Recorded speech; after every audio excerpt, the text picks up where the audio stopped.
In the summer of 1873, a man who owned everything stood at his window and felt nothing. Caleb Ward commanded thousands of acres, hundreds of cattle, and the fear of every man in 3 counties. But inside, he was hollow. Then she arrived.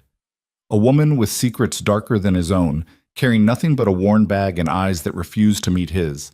What happened next would shatter everything he thought he knew about power, about survival, about himself.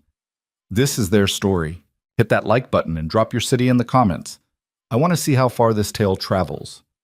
Now let's begin. The heat came down like punishment that morning. Caleb Ward stood on the porch of his ranch house, a structure of rough-hewn timber and stone that sprawled across the highest point of land for 50 miles in any direction. From where he stood, he could see his cattle dotting the brown grass like scattered coins, could trace the line of fence posts marching toward the horizon, could count the dust trails of his men working the far pastures. Everything visible belonged to him. Every animal, every blade of grass, every drop of water in the creek that wound through the valley below.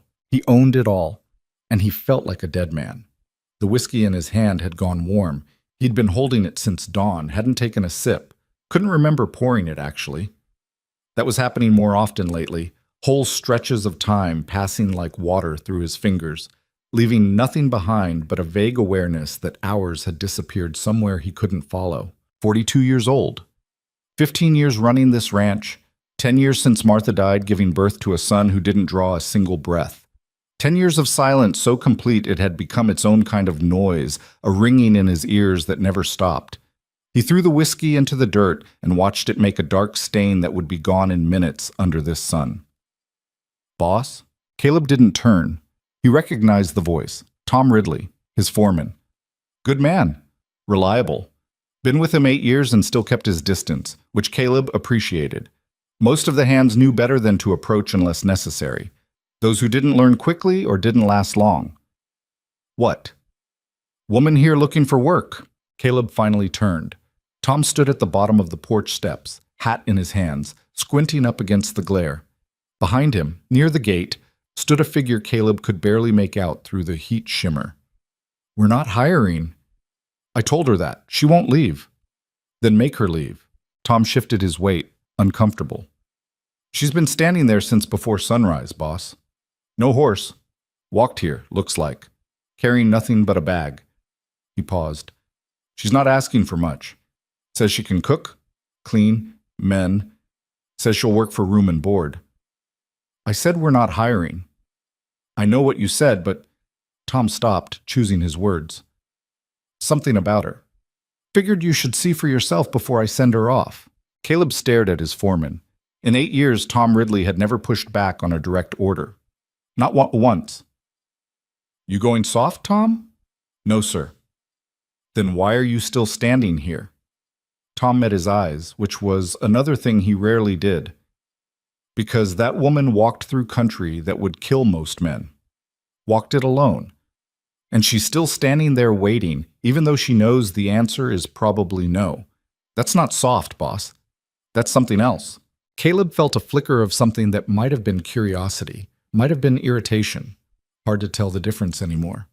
5 minutes, he said. Tom nodded and headed back toward the gate. Caleb descended the porch steps slowly, his boots kicking up small clouds of dust with each footfall. The sun hammered down on his shoulders. Even this early, the temperature was climbing toward unbearable. Another week and the creek would start running low. Another month and they'd be hauling water from the deep wells, rationing it out to keep the cattle from dying. As he got closer, the figure by the gate resolved into a woman. Young, maybe 25, maybe 30. Hard to tell.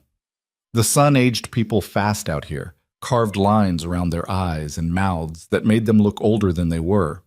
She wore a plain dress, faded from brown to something close to gray, with long sleeves despite the heat.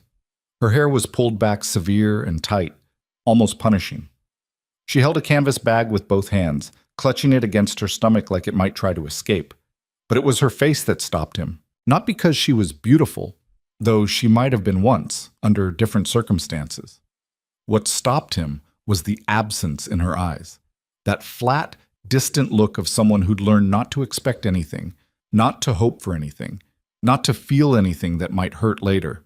He knew that look, saw it in his shaving mirror every morning. "I'm Caleb Ward," he said. She didn't extend her hand, didn't smile, just stood there, holding her bag. Lydia Hale. Her voice was quiet, but steady. Not timid. There was a difference. Timid people trembled. This woman simply conserved everything, including the volume of her words. "Tom says you want work." "Yes, sir." "Doing what?" "Whatever needs doing. I can cook, clean, mend clothes, tend a garden. I'm strong enough for heavier work if that's what you need." Caleb crossed his arms. "Where are you coming from?" A pause. Brief, but noticeable.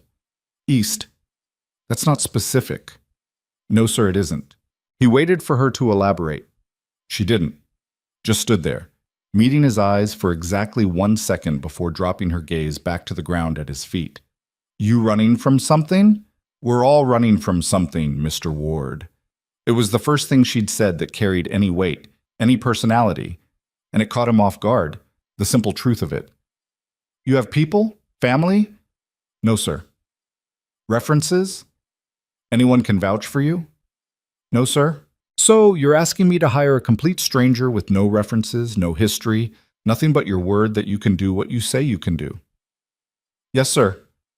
"That's a lot of trust to ask from a man you don't know." For the first time, something flickered across her face. Not quite a smile, not quite sadness, something in between. "I suppose it is," she said.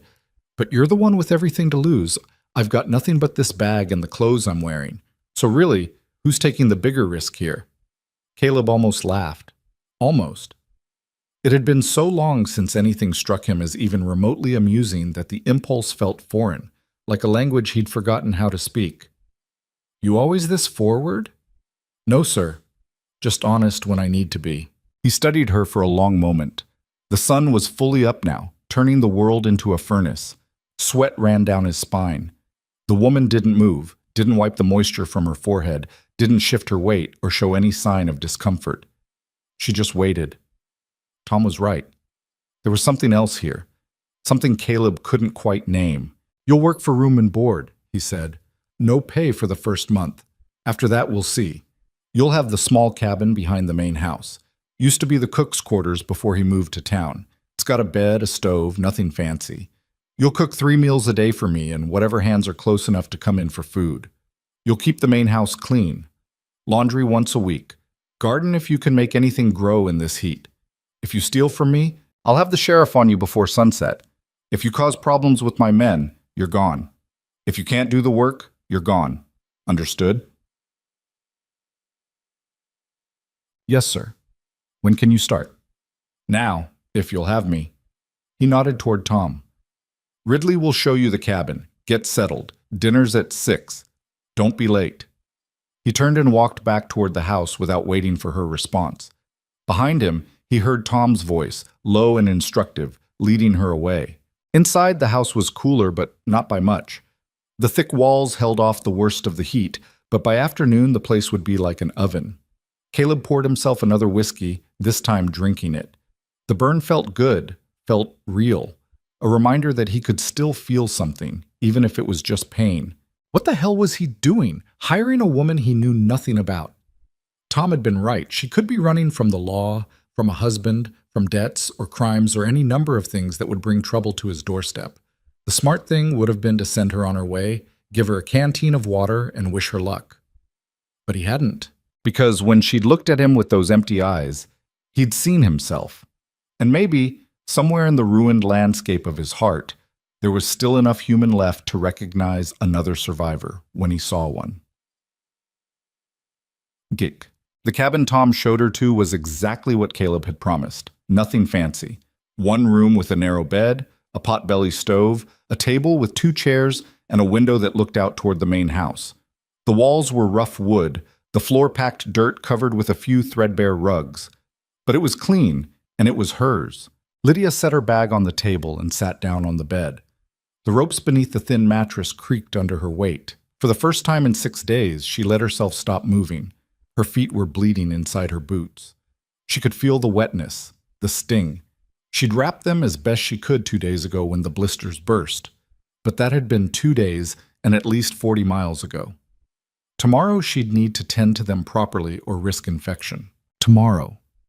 The word felt strange. It implied a future. It implied staying. She looked around the cabin again, at the simple, solid walls, at the door with its iron latch, at the window with its view of the ranch house. Caleb Ward was exactly what she'd expected. Hard, distant, suspicious. A man who'd built walls so high even he couldn't see over them anymore. But he'd said yes. Despite every reason to say no, he'd said yes. That would have to be enough. Lydia stood, wincing as her feet protested, and walked to the window. From here she could see the porch where Caleb Ward had stood earlier.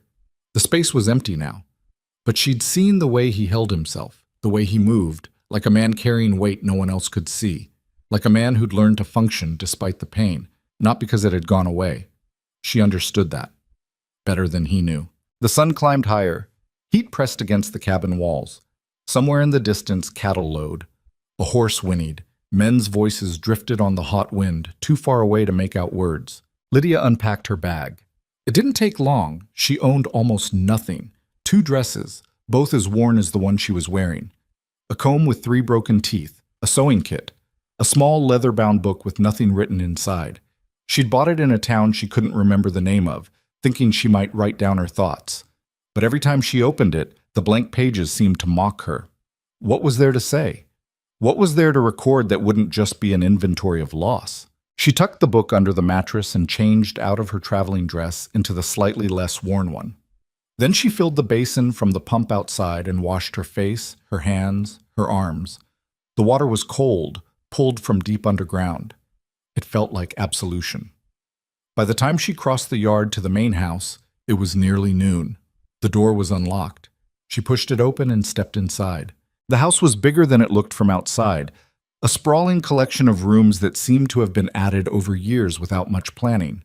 The main room held a large stone fireplace, a dining table that could seat 12, and several chairs arranged without pattern. Everything was coated in a fine layer of dust. The air smelled like old smoke and older loneliness. Lydia walked through to the kitchen. It was well equipped. A large cast-iron stove, ample counter space, shelves lined with pots and pans and dishes. But like the rest of the house, it carried the weight of neglect. Not filth. Caleb Ward didn't seem like a man who tolerated filth, but absence.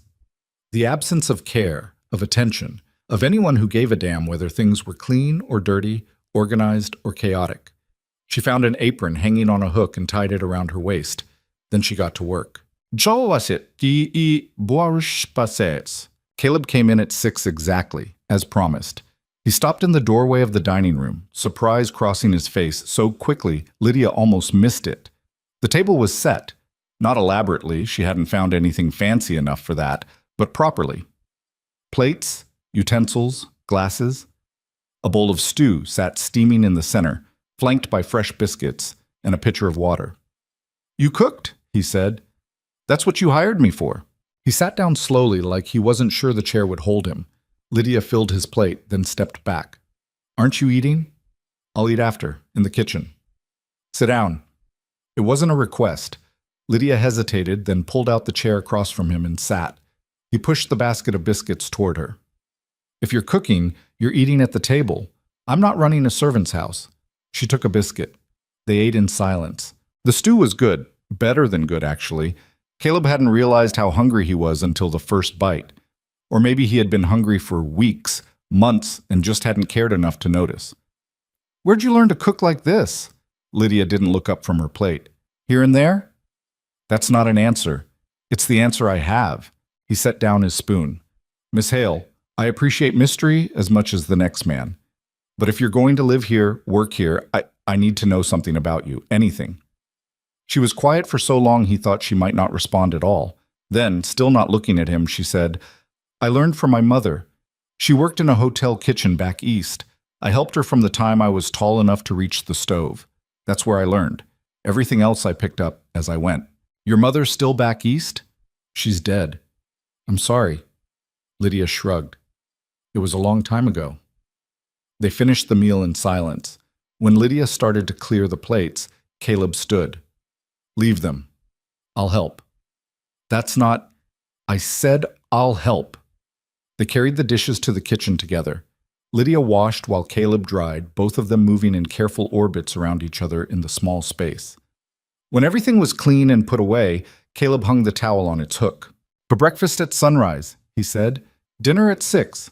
Lunch is whenever you can manage. Most days I'm out with the cattle. If I'm not back by dark, don't wait for me." "Understood." He started toward the door, then stopped. "The cabin comfortable enough?" "More than enough." He nodded. "Good night, Miss Hale." "Good night, Mr. Ward." After he left, Lydia stood in the kitchen for a long time, staring at nothing. Her feet throbbed. Her back ached. But she was here. She had a place, at least for now. A roof, a bed, work to do. It would have to be enough. The first week passed like water finding its level. Lydia rose before dawn each morning, started the stove, brewed coffee strong enough to stand a spoon in. By the time Caleb emerged from his room, always at the same time, always wearing the same expression of vague disconnection, breakfast was on the table. Eggs, bacon, biscuits, whatever she could make from the supplies in the pantry. They ate together. Not because either of them wanted conversation, but because Caleb had insisted that first night, and neither of them saw reason to change the pattern. During the day, while he was out with the cattle or meeting with Tom about fence repairs or water rights or any of the 1,000 things that kept a ranch running, Lydia worked. She cleaned the house room by room, discovering as she went the full extent of the neglect. Curtains so thick with dust they were nearly opaque. Windows that hadn't been washed in years. Floors that needed scrubbing. Rugs that needed beating. Furniture that needed polish and care. She worked methodically, without hurry. This wasn't a job that would be finished in days or even weeks. This was a long campaign against entropy, against the slow decay that came from not caring whether things fell apart. In the afternoons, she tended the garden. The previous cook had started 1 year ago, but it had gone to seed and weeds. Lydia cleared the dead growth, turned the soil, found packets of seeds in the kitchen, and planted them. She didn't know if anything would grow. It was late in the season, and the heat was brutal. But she planted anyway. Because that's what you did. You planted, and hoped, and waited. The hands kept their distance. She'd see them sometimes, riding in from the pastures or working near the barn. They'd nod politely, tip their hats, but never approach. Tom Ridley had probably warned them off. Or maybe they just sensed the same thing Caleb had sensed, that Lydia Hale wasn't someone who welcomed questions. By the end of the first week, the main house had begun to transform. Not completely, there was still work to do, but enough that even Caleb noticed. "You've been busy," he said one evening, looking around the dining room. Lydia set his plate down. "That's what you hired me for." "I hired you to cook and clean. You're doing that and then some." She didn't respond. What was there to say? That she needed the work, needed to stay busy, needed to fall into bed each night so exhausted she couldn't think? That thinking led to remembering, and remembering led to places she couldn't afford to go? Caleb studied her for a moment, then let it drop. He was good at that, reading when to push and when to let things be. It was a skill you developed when you spent most of your time alone. The second week brought complications. On Tuesday, one of the hands, a young man named Billy Tucker, who couldn't have been more than 19, showed up at the kitchen door around midday. Lydia was rolling out dough for pie crust when she heard the knock. "Miss Hale?" She wiped flour from her hands and opened the door. Billy stood there holding his hat, looking nervous. "Mr. Tucker." "Billy, ma'am." "Just Billy." He shifted his weight. I got thrown yesterday. Horse spooked at a snake. Landed hard on my shoulder. Can't really lift my left arm." He held up the arm in question, demonstrating its limited range of motion. "Got a shirt that needs mending. Buttons came off when I hit the ground. Was wondering if it's not too much trouble." "Give it here." Relief flooded his face. "Thank you, ma'am. I really appreciate—" "Billy?" "Ma'am?" "I'll mend your shirt. But this isn't a regular service. You need mending, you do it yourself, or you ask one of the other hands. Understood?" "Yes, ma'am. It's just, with my shoulder, I understand. This time, I'll help. Next time, figure it out." She took the shirt and closed the door before he could thank her again. But word spread, as it always did in close quarters. By Thursday, she had 3 more shirts waiting on the cabin porch, left there by hands too shy or too smart to ask directly. Lydia mended them all, because what else was she going to do with her evenings? But she made it clear through Tom Ridley that this wasn't a service she was offering. They had needles and thread in the bunkhouse. They could learn to fix their own damn clothes. The message got through. The shirts stopped appearing. Friday brought a different kind of complication. Lydia was in the kitchen preparing dinner when Caleb came in earlier than usual. She heard the front door, heard his boots in the hallway, but instead of going to his room to wash up like he usually did, he came straight to the kitchen. She looked up from the vegetables she was chopping. He was bleeding. Not badly, just a gash across his forearm, already wrapped in a bandana that was doing a poor job of containing the blood. "You should see that tended," she said. "It's fine." "It's not fine. Sit down." "Miss Hale." "Mr. Ward, sit down before you bleed all over my clean floor." Something flickered in his eyes. Surprise, maybe amusement. He sat. Lydia pumped water into a basin, grabbed clean cloth from the drawer where she'd organized the kitchen linens. She unwrapped the bandana carefully. The cut was deep but clean, about 4 inches long. What happened? Barbed wire. Got careless. She washed the wound, her touch efficient but gentle. Caleb watched her face as she worked, noting the concentration there, the competence. Her hands were scarred, small nicks and burns and calluses that spoke of a lifetime of hard work. "This needs stitching," she said. "I'll heal." "It'll heal better with stitches." She looked up, met his eyes. "I can do it if you'll let me." "You know how to stitch a wound?" "I know how to stitch fabric. Can't be that different." He almost smiled. Almost. "It's quite a bit different, actually." "Then ride to town and find a doctor. Or sit still and let me do what I can." He sat still. Lydia threaded a needle, held it over a flame to sterilize it. She'd stitched wounds before, not many, but enough. Her hands were steady as she made the first pass. Caleb didn't flinch, didn't make a sound, just watched her work with that same distant expression he wore most of the time. "You're good at this," he said after the third stitch. "I'm adequate." "Where'd you learn?" "Here and there." That's still not an answer. She finished the final stitch, tied it off, cut the thread. "I had a friend once. She worked at a hospital, cleaning and doing whatever they needed. Sometimes she'd help with stitching when the nurses were overwhelmed. She taught me the basics." Lydia wrapped his arm in clean cloth, tied it securely. "Keep it dry for a few days. Change the bandage daily. If it starts to smell or you get a fever, find a real doctor." "Thank you." She started to turn away, but Caleb caught her wrist. Not hard, just enough to stop her. "Who are you running from, Lydia?" The use of her first name startled her more than the question. He'd been calling her Miss Hale for 2 weeks. The shift felt significant. She pulled her wrist free gently. "I'm not running anymore, Mr. Ward. I'm here." "That's not what I asked." "It's the only answer I'm going to give." They stood there in the kitchen, the evening light coming through the window, turning everything amber and gold. Outside, the wind picked up, carrying the smell of dust and cattle and the approaching night. Finally, Caleb nodded. "Fair enough." He left her there and went to wash up for dinner. That night, Lydia lay awake in her cabin, staring at the ceiling. Her feet had healed, mostly. The blisters were gone, replaced by new calluses that would serve her better. The ache in her back had faded. Her body was adjusting to the work, growing stronger. But the other pain, the one she couldn't name, couldn't locate, couldn't heal, that remained. She thought about Caleb's question. "Who are you running from?" The answer was everyone. Everything. A husband who'd used his fists more than his words. A town that had looked the other way.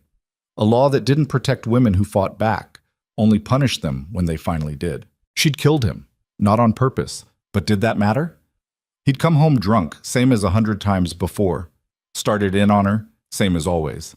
But this time, when he'd shoved her against the stove, she'd grabbed the pan. Hot grease and iron. One swing, one moment of pure animal survival. He'd gone down hard, didn't get back up. She'd run that same night, taken nothing but what she could carry. That was 8 months ago. 8 months of moving, hiding, working, whatever jobs she could find until someone started asking questions or looking at her too closely, or she just felt the walls closing in. 8 months of running. Until she'd seen the sign for Ward Ranch 20 miles back. Until she'd walked through country that should have killed her. Until she'd stood at that gate and decided, here, This is where I stop. Lydia rolled onto her side, pulled the thin blanket up to her chin. Through the window, she could see the main house, could see a light burning in what she'd learned was Caleb's room. He was awake too. Both of them lying in the darkness, carrying weight no one else could see. Tomorrow she'd wake up and make coffee and cook breakfast and continue the work of living. Tomorrow and the day after and the day after that. Until the past caught up with her or until she finally believed she might deserve a future. Whichever came first.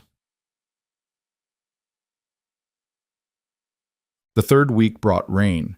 Not much, just enough to settle the dust and turn the world briefly green.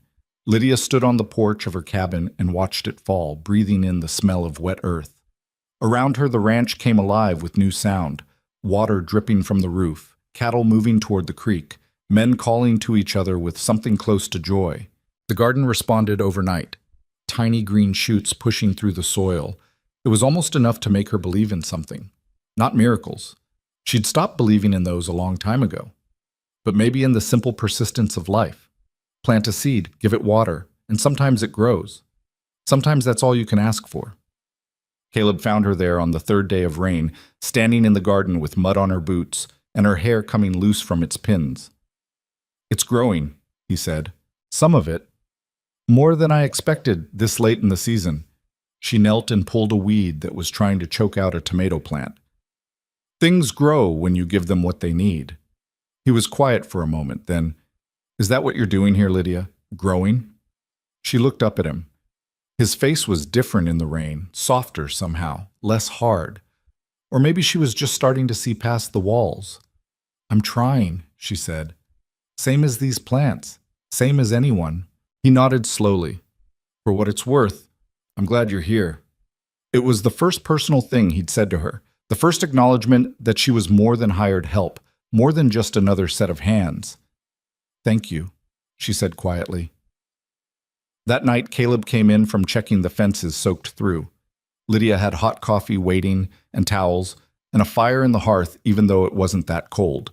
He stood dripping in the doorway, and for the first time since she'd arrived, he smiled. Actually smiled. "You're going to ruin my floors with all that water," she said. "Your floors?" "I cleaned them. That makes them mine." He laughed. It was a rusty sound, like something that hadn't been used in years, and wasn't sure it still worked. But it was genuine. "My apologies, Miss Hale. I'll be more careful with your floors." He went to change, and Lydia stood in the kitchen, a strange warmth spreading through her chest. It took her a moment to recognize the feeling. Hope. She'd almost forgotten what it felt like. But by the end of the third week, a routine had established itself. Not just the daily patterns of meals and work, but something deeper. An understanding. Caleb stopped asking questions about her past. Lydia stopped flinching every time a rider approached. They existed in the present together, two people who'd learned that sometimes survival meant not looking back. But survival wasn't the same as living. And both of them were starting to realize that. One evening, after dinner, Caleb didn't retreat to his room like usual. Instead, he sat in one of the chairs by the hearth and pulled out a book. Lydia was washing dishes. She could see him through the doorway, see the way the firelight caught his features. He looked tired, bone-tired, the kind of tired that came from years of carrying weight alone. She finished the dishes, dried her hands, and almost went back to her cabin. Almost. But something made her stop in the doorway. "Can I ask you something, Mr. Ward?" He looked up. "Caleb. You can call me Caleb." "Can I ask you something, Caleb?" "You can ask. Can't promise I'll answer." "Fair enough." She leaned against the doorframe. "Why'd you hire me? Really? Tom said you weren't looking for help. You could have sent me away." He closed the book, keeping one finger between the pages to mark his place. "I don't know," he said honestly. "Or maybe I do, and I don't want to admit it." "What would you be admitting? That I was lonely? That this house was starting to feel like a tomb? That when I looked at you standing by that gate, I saw someone who understood what it meant to keep going even when there's no good reason to?" He paused. "Is that answer enough?" Lydia felt something shift in her chest. "Yes," she said quietly. "That's enough." She turned to go, but this time it was Caleb who stopped her. "Lydia." She looked back. "Why'd you stay? You could have moved on, found work somewhere else." Somewhere with more people, more life. Why here? She thought about lying, thought about giving him the easy answer, but he'd given her the truth, so she owed him the same. Because I was tired of running, she said. And because when you looked at me that first day, you didn't see a victim or a charity case or someone to be pitied. You just saw someone who was tired, same as you. And that was the first time in a long time anyone had seen me at all. They stood there, on opposite sides of the room, the fire crackling between them. Two people who'd been alone so long they'd forgotten what it felt like to be seen. Good night, Lydia. Good night, Caleb. She went back to her cabin. But this time, when she lay down to sleep, the darkness didn't feel quite so heavy. Outside, the rain continued to fall. And in the garden, things grew. The rain stopped after 5 days, leaving behind a world temporarily fooled into thinking it might survive the summer. Lydia worked the garden in the early mornings now, before the heat became unbearable. The tomato plants had tripled in size, their leaves dark green and healthy. Squash vines crawled across the ground. Even the beans she'd planted on a whim were climbing the stakes she'd driven into the soil. She was checking the irrigation channels she'd dug when she heard the horse approaching. Her hand stilled on the shovel. Old instincts kicked in, the same ones that had kept her alive for 8 months on the run. She looked up slowly, cataloging exits, calculating distances. But it was just Tom Ridley, riding in from the north pasture. He dismounted near the garden fence, taking off his hat to wipe the sweat from his forehead. "Morning, Miss Hale." "Mr. Ridley." "Tom, please." Mr. Ridley was my father, and he was an ornery bastard I'd rather not be reminded of. He smiled when he said it, the kind of smile that suggested the memory had lost its sting years ago. Lydia set down the shovel. "What can I do for you, Tom?" "Actually, I came to ask if you'd do me a favor. Got a crew coming in from the southern range tomorrow. 6 men been out for 2 weeks fixing fence line. They'll be hungry, tired, probably meaner than rattlesnakes. Was hoping you might cook up something special. Boss already approved the expense for extra supplies." "How special are we talking?" "Whatever you think is right. I trust your judgment." He paused. "The men, they've been talking. About your cooking. Word is you can make boot leather taste like Sunday supper." "That's an exaggeration." "Maybe, but I've eaten your biscuits, Miss Hale. If those are what you consider ordinary, I'm real curious what you consider special." Despite herself, Lydia almost smiled. "I'll see what I can do. Appreciate it." Tom mounted his horse, then hesitated. "Can I say something that's probably none of my business?" "Has that ever stopped a man before?" He laughed. "Fair point. I'll say it anyway. The boss seems different lately. Less, I don't know, less like he's waiting for something to kill him. And I think that's got something to do with you being here." Lydia didn't know what to say to that, so she said nothing. Tom nodded like he understood. "Anyway, thanks for doing this for the men. It matters more than you might think." After he left, Lydia stood in the garden for a long time, staring at nothing. Then she went inside to make a list of what she'd need from the general store in town. That afternoon, Caleb came in to find her at the kitchen table, surrounded by papers covered in calculations and crossed-out notes. "Planning a siege?" he asked. "Tom asked me to cook for the crew coming in tomorrow. I'm trying to figure out quantities." Caleb pulled out a chair and sat across from her. "How many men?" 6, plus you and Tom. Maybe some of the other hands will come in when they smell food. So plan for 12, expect 15. "That's what I was thinking." She pushed one of the papers toward him. "I need to go into town. There's supplies I can't make do without." He scanned the list. "This is ambitious. You want me to scale it back?" "No, I want to take you into town myself. Make sure you get everything you need." Lydia looked up sharply. "That's not necessary. I can handle it." "I'm sure you can, but some of these storekeepers are difficult and you're new. They might try to overcharge or give you inferior goods. If I'm there, they'll think twice." "I can handle difficult men." Something flickered across his face. "I don't doubt it, but let me help anyway." She wanted to refuse. The thought of spending hours in a wagon next to him, of being that close for that long, felt dangerous in ways she couldn't articulate. But the list was long, and the supplies were heavy, and she wasn't fool enough to let pride get in the way of practicality. "Tomorrow morning?" she asked. "First light. It's a 2-hour ride each way. We'll want to beat the worst of the heat. They left just after dawn, the wagon rattling over the rough road that led to town. Caleb handled the reins with easy competence. His shoulders relaxed in a way they never were around the ranch. Lydia sat beside him, watching the landscape roll past. "You ever been to Blackwell?" he asked. "No, I came from the east, remember? This is the farthest west I've been." "It's not much. General store, saloon, church, sheriff's office. Maybe 200 people if you count the outlying farms. Sounds like every other town in Texas." "Pretty much." He was quiet for a moment. "How many towns you been through, Lydia?" "Enough." "That's not an answer." "It's the only one I'm giving." He smiled slightly. "You know, most people would have given up on you by now. All those non-answers, all that deflection. So why haven't you?" "Because I recognize the strategy. I've been using it myself for 10 years. The honesty caught her off guard. She turned to look at him, really look at him. In the morning light, she could see the lines around his eyes, the gray threading through his hair at the temples. He was a good-looking man, she supposed, if you liked the weathered type. But it was more than that. There was something in the set of his jaw, the steadiness of his hands on the reins, that spoke of reliability, of strength that didn't need to prove itself. "What are you hiding from?" she asked quietly. "Same as you, the past." "That's vague. Isn't it just?" He glanced at her, and this time there was actual amusement in his eyes. Seems we're both good at giving non-answers. They rode in silence for a while. The sun climbed higher. Heat began to press down on them, though it wasn't yet unbearable. "I had a wife," Caleb said suddenly. "Martha. We met in Austin. I was young, stupid, thought I knew everything. She was beautiful and kind, and saw something in me I'm still not sure existed. We married within 6 months." Lydia waited. She could sense there was more, and that he needed to say it. "We came out here, built the ranch from nothing. Those were good years. Hard, but good. She wanted children. I did too, though I was scared of it in ways I couldn't admit." He paused. "She got pregnant after 5 years of trying.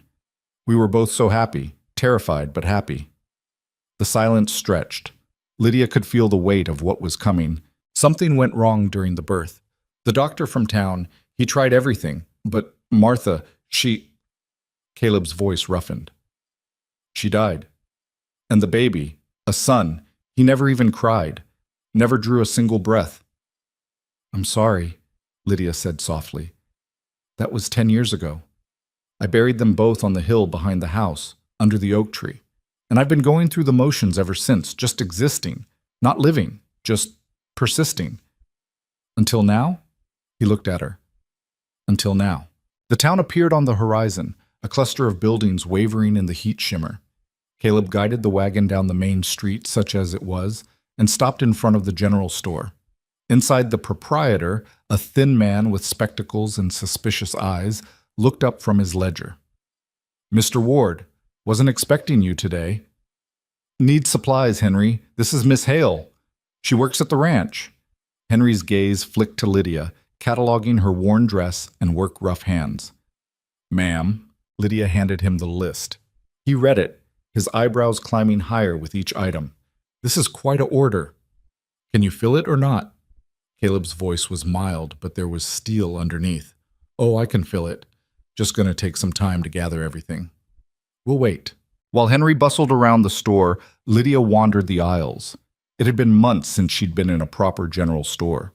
The abundance was almost overwhelming. Bolts of fabric, farming tools, canned goods, medicines. Things she'd taken for granted once, before her life had narrowed to what she could carry. She stopped in front of a display of ribbons. Foolish things, ribbons. Completely impractical. But there was one in deep blue, the color of twilight, and she found herself reaching for it before she could stop herself. "You should get it." She turned. Caleb had come up behind her, quiet as a cat. "It's frivolous." "So? You're allowed frivolous things." "I can't afford..." "It's not coming out of your wages. Consider it a bonus for putting up with me for a month." She wanted to argue, but the way he was looking at her, open, earnest, without a trace of pity, made her throat tight. "Thank you," she managed. By the time they loaded the wagon, it was nearly noon. The heat was brutal now, the sun directly overhead. They stopped at the small cafe near the edge of town, more a shack than a restaurant, and ate lunch under a cottonwood tree that provided minimal shade. "This food is terrible," Lydia said after the first bite of her sandwich. "Truly awful," Caleb agreed. "Makes me appreciate your cooking even more." "That's a low bar." "Maybe, but you clear it by a mile." On the ride back, Lydia found herself relaxing in a way she hadn't in months. Maybe it was the rhythm of the wagon, or the steady presence of Caleb beside her, or just the simple fact that she'd made it through a day in town without anyone asking questions she couldn't answer. Whatever the reason, the knot of tension she'd been carrying since she arrived at the ranch began to loosen. "Can I ask you something?" Caleb said as they crested a hill that gave them a view of the ranch in the valley below. "You can ask. That first day when you walked up to the gate, what made you decide to stop here? Of all the places you could have gone, why my ranch?" Lydia was quiet for a long moment. Then, "I saw smoke from your chimney the night before I arrived.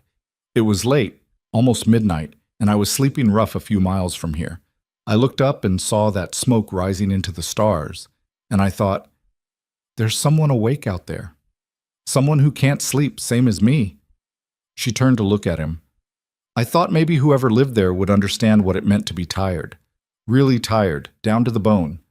So I walked toward that smoke, and I kept walking until I got to your gate." Caleb's hands tightened on the reins, then relaxed. "I was up that night, couldn't sleep. Made coffee I didn't drink, sat on the porch watching the stars. I know. I saw you there just for a minute before I found a place to rest for the night." "You watched me?" "I watched the house, trying to decide if it was safe to approach, if you seemed like the kind of man who might give a stranger a chance." "And what did you decide?" "That you looked lonely, and lonely people are either the most dangerous or the most kind. I gambled on kind." He laughed softly. "That was a hell of a gamble." "It paid off." They arrived back at the ranch to find the yard full of activity. The crew had returned early, their horses tied up outside the barn. 6 men covered in dust and dried sweat, looking exactly like what Tom had described, hungry, tired, and mean. Lydia climbed down from the wagon. "Guess I better get started. Need help unloading?" "I'll get Tom to help. You should go say hello to your men." He nodded and headed toward the barn. Lydia watched him go, noting the way the men straightened when they saw him, the respect in their greetings. Whatever else Caleb Ward was, he was a man his crew trusted. She started unloading supplies, and Tom appeared within minutes, as if summoned by thought alone. "Let me get that," he said, taking a heavy sack of flour from her arms. Together they carried everything into the kitchen. Tom paused in the doorway, looking around. "You've done something different in here. Cleaned it, organized it. It's more than that. It feels..." He searched for the word, "lived in." "Well, I live here now, so that makes sense?" Tom smiled. "Suppose it does." He tipped his hat. "I'll leave you to your cooking. Yell if you need anything heavy moved." Lydia surveyed the kitchen, the mountain of supplies, the hungry men waiting outside. Then she rolled up her sleeves and got to work. By 6 o'clock, the dining room table was groaning under the weight of food. Roasted chicken, mashed potatoes, gravy, green beans cooked with bacon, fresh bread, and 2 pies, apple and peach. It was more food than Lydia had cooked at once since leaving her old life behind, and as she stepped back to look at it, she felt something close to pride. The men filed in, eyes widening at the sight. They sat down without ceremony, but Lydia noticed how they removed their hats, how they waited until Caleb sat before reaching for the food. There was order here, and respect. Caleb caught her eye from across the room. "You joining us?" Every head turned toward her. "I'll eat in the kitchen." "The hell you will." This from one of the crew, a grizzled man with a scar across his cheek. "Ma'am, you cooked all this. You're eating with us." "Pike's right," another man said. "Only fair." Lydia looked at Caleb. He gestured to the empty chair beside him. She sat. Dinner was loud, messy, and completely different from the quiet meals she'd shared with Caleb over the past month. The men talked over each other, told stories, laughed at jokes that weren't particularly funny. They complimented the food between every bite, asked for seconds, then thirds. "Miss Hale, this is the best meal I've had in 6 months, Pike said, loading his plate with more chicken. 6 months? Try 6 years, another man countered. "Where'd you learn to cook like this?" someone asked. Before Lydia could deflect, Caleb spoke up. Some questions don't need answering, just enjoy the food. The man looked abashed. Sorry, ma'am. Didn't mean to pry. It's fine, Lydia said. And surprisingly, it was. These men weren't asking because they wanted to catch her in a lie or uncover her secrets. They were just making conversation the way people did. After dinner, the men insisted on clearing the table themselves. Lydia tried to stop them, but Pike physically moved her aside. You cooked. We clean. That's the rule. So she stood in the doorway and watched 6 rough cowboys wash dishes with surprising care, arguing about the proper way to stack plates and whether the cast iron needed soap or just a good scrubbing. Caleb appeared beside her. They like you. They like my cooking. It's the same thing to men like that. After the crew left, heading back to the bunkhouse, the house fell quiet again. Caleb helped Lydia finish the last of the cleanup, the two of them moving around each other with the ease of people who'd learned each other's rhythms. Thank you, he said as she hung up the dish towel. For today, all of it. You paid for the supplies. That's not what I'm thanking you for. She looked at him, this man who'd given her shelter when he had no reason to, who asked questions but accepted non-answers, who saw her as a person instead of a problem. You're welcome, she said quietly. That night, lying in her cabin, Lydia thought about the blue ribbon currently tucked in her drawer, about Caleb's story of loss, about the easy way the crew had accepted her at the table. Small things, all of them, but they added up to something. She fell asleep wondering if that something might be the beginning of belonging. The next week brought the kind of heat that made men and animals alike seek shade and stillness. Work on the ranch slowed to what was absolutely necessary. The cattle clustered near the creek. The horses stood in the barn, too hot to even swish their tails at flies. Lydia adapted her routine. She rose even earlier now, getting the heavy work done before the sun climbed high. Afternoons she spent in the relative cool of the house, mending or planning meals or just sitting still and trying not to move. One particularly brutal afternoon, she was in the kitchen preparing dinner when she heard a crash from the front room. She grabbed the nearest thing to hand, a wooden spoon, and rushed toward the sound. Caleb was on the floor. Lydia dropped the spoon and knelt beside him. His eyes were open but unfocused, his skin pale. What happened? Stood up too fast. Got dizzy. She pressed her hand to his forehead. He was burning up. How long have you had a fever? I don't have a fever. You're on fire. How long? He tried to sit up. The room spun, and he had to grab onto her shoulder to keep from falling over again. Couple of days. It's nothing. It's not nothing. Can you stand? With her help, he made it to his feet. She half carried him to his room, she'd never been in there before, and got him onto the bed. The room was sparse, almost monastic. A bed, a dresser, a single chair. Nothing personal except a photograph on the dresser of a young woman who must have been Martha. Lydia pulled off Caleb's boots, then went to get water and cloth. When she came back, he was trying to sit up again. Stay down. I've got work. The work will wait. You're sick. It's just the heat. It's not the heat. When did you cut yourself on that barbed wire? 2 weeks ago. Why? She pulled back the sleeve of his shirt, revealing the bandage she'd told him to change daily. It was the same bandage from 2 weeks ago, filthy and crusted. Because I think it's infected. She unwrapped it carefully. The wound beneath was red and swollen, angry lines radiating outward. It smelled bad. Damn, Caleb muttered. That's an understatement. Lydia pressed around the edges, watching his face. He didn't flinch, but his jaw tightened. This needs cleaning, properly. It's going to hurt. I've had worse. She doubted that, but she didn't argue. She went to the kitchen, boiled water, gathered clean cloth and what passed for medical supplies in the house. Back in his room, she sat on the edge of the bed and got to work. Cleaning an infected wound was ugly business. Caleb endured it in silence, his hands gripping the bed frame so hard his knuckles went white. By the time Lydia finished, sweat was running down his face and hers. I need to open it, she said. Let the infection drain. Do what you need to do. She heated a knife blade in the lamp flame, let it cool just enough that it wouldn't burn, and made a small incision. Caleb made a sound low in his throat but didn't move. The infection drained, thick and foul. Lydia cleaned it again, bound it with fresh bandages soaked in a poultice she'd learned to make years ago. "You're either going to get better or die," she said bluntly. "If the fever gets worse, I'm sending Tom for the doctor." "No doctor." "Then you better get better." She made him drink water, found a bottle of laudanum in the kitchen, and measured out a dose that would help with the pain and let him sleep. Within an hour, he was unconscious. Lydia pulled the chair close to the bed and sat down. She told herself she was just keeping watch, making sure the fever didn't spike. But the truth was simpler and more complicated than that. She didn't want him to be alone. The night stretched long. Lydia dozed in the chair, waking every time Caleb moved or made a sound. Twice she changed the cloth on his forehead when it got too warm. Once she had to hold him down when the fever made him restless, talking to people who weren't there. "Martha," he said at one point, his voice cracking. "Martha, I'm sorry. I'm so sorry." Lydia took his hand. "Shh. It's all right. You're all right." Toward dawn, the fever broke. Caleb opened his eyes, clear for the first time in hours.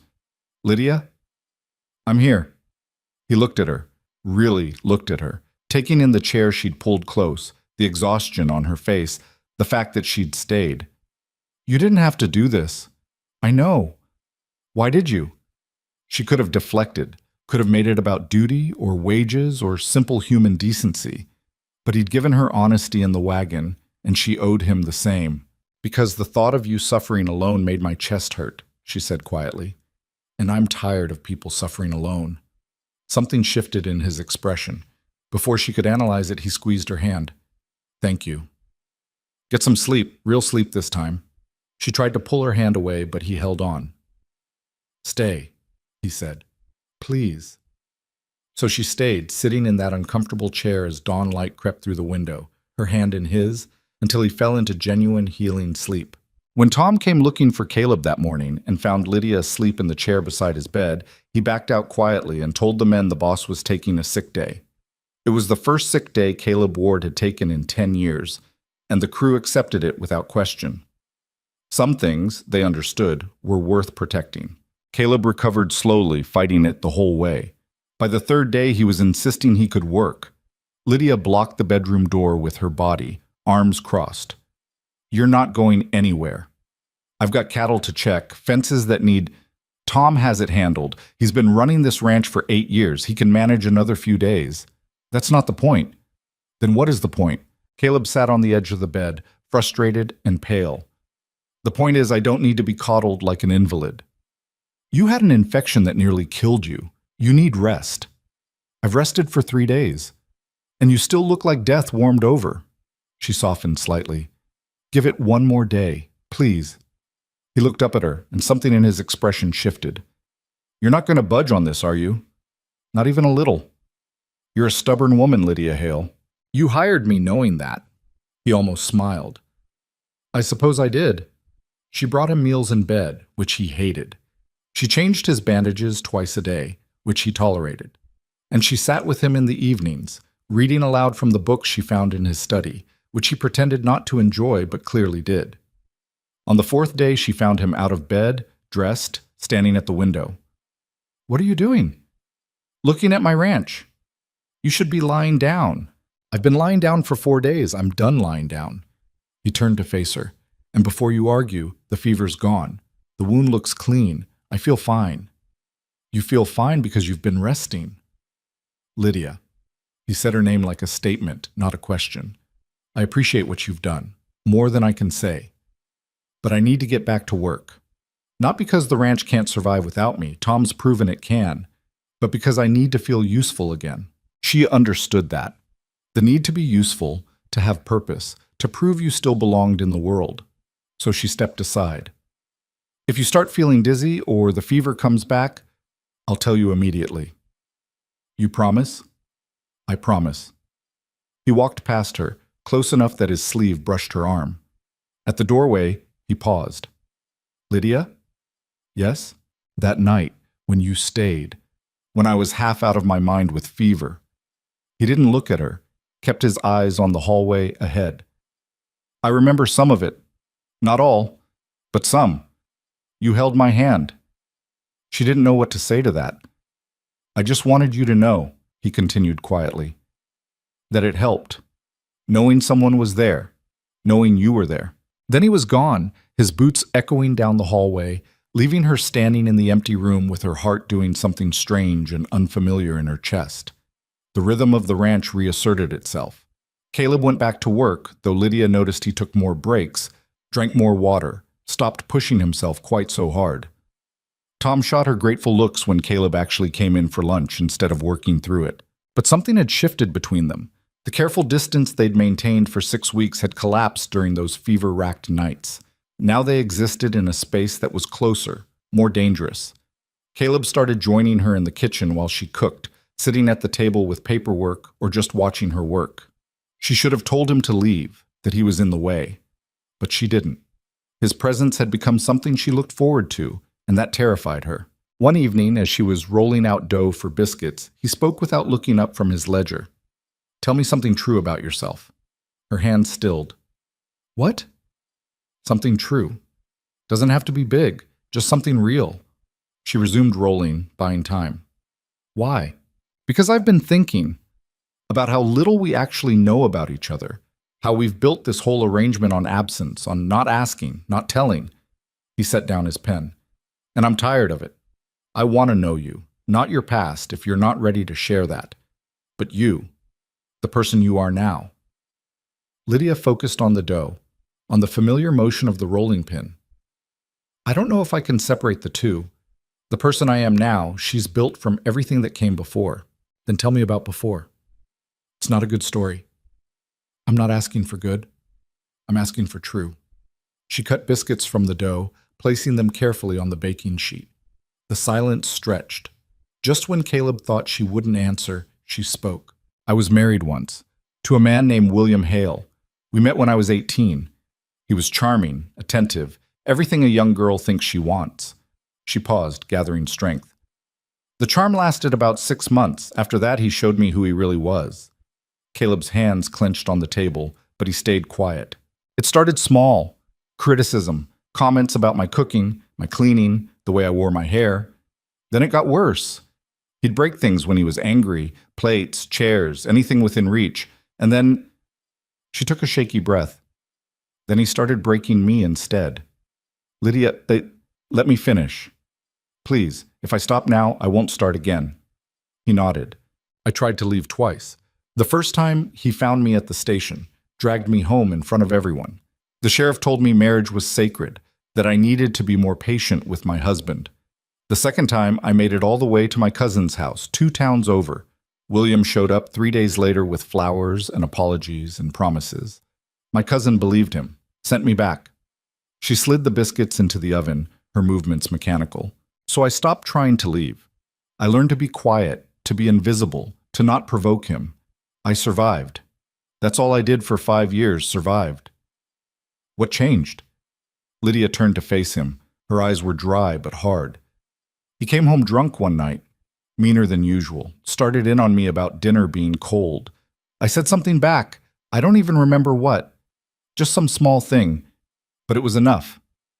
She rolled up her sleeve, revealing a scar that ran from elbow to wrist. "He shoved me into the stove. My arm hit the edge where I'd been cooking, hot grease everywhere. I grabbed the pan without thinking, just trying to get away from the pain." She pulled her sleeve back down. "I hit him with it, just once. He went down, hit his head on the corner of the table. There was so much blood." Caleb stood, started toward her, but she held up a hand. "I thought he was dead. I panicked, took what I could carry and ran, walked all night, got on the first train heading west. I didn't stop moving for 8 months. Every town I landed in, I'd see his face in crowds. Every knock on the door, I thought it was the law coming for me." She met Caleb's eyes.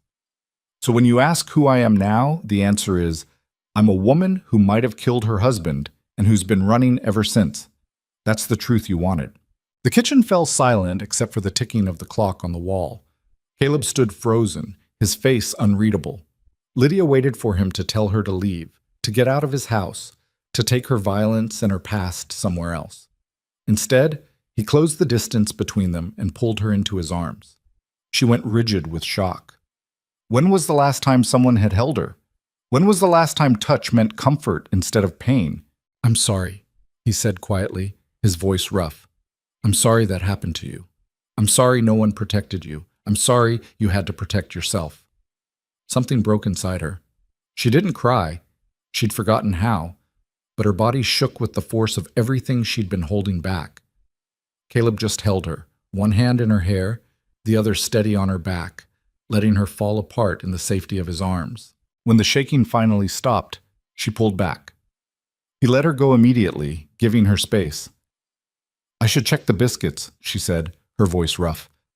Lydia, please, I need to do something normal right now. He nodded and sat back down. They didn't speak while she pulled the biscuits from the oven, while she set the table, while she served dinner. But the silence wasn't uncomfortable. It was the silence of two people who'd just crossed a threshold and needed time to understand what that meant. Finally, over coffee, Caleb spoke. Did you kill him? I don't know. I didn't stay to find out. Do you regret it? Hitting him? She thought about lying, thought about giving him the answer he might want to hear, but he'd asked for truth, so she gave it. No.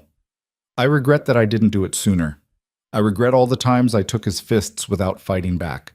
I regret believing anyone who told me it was my fault, my failing, my cross to bear. She looked at him steadily. But I don't regret fighting back when I finally did, even if it made me a murderer. It doesn't. You don't know that.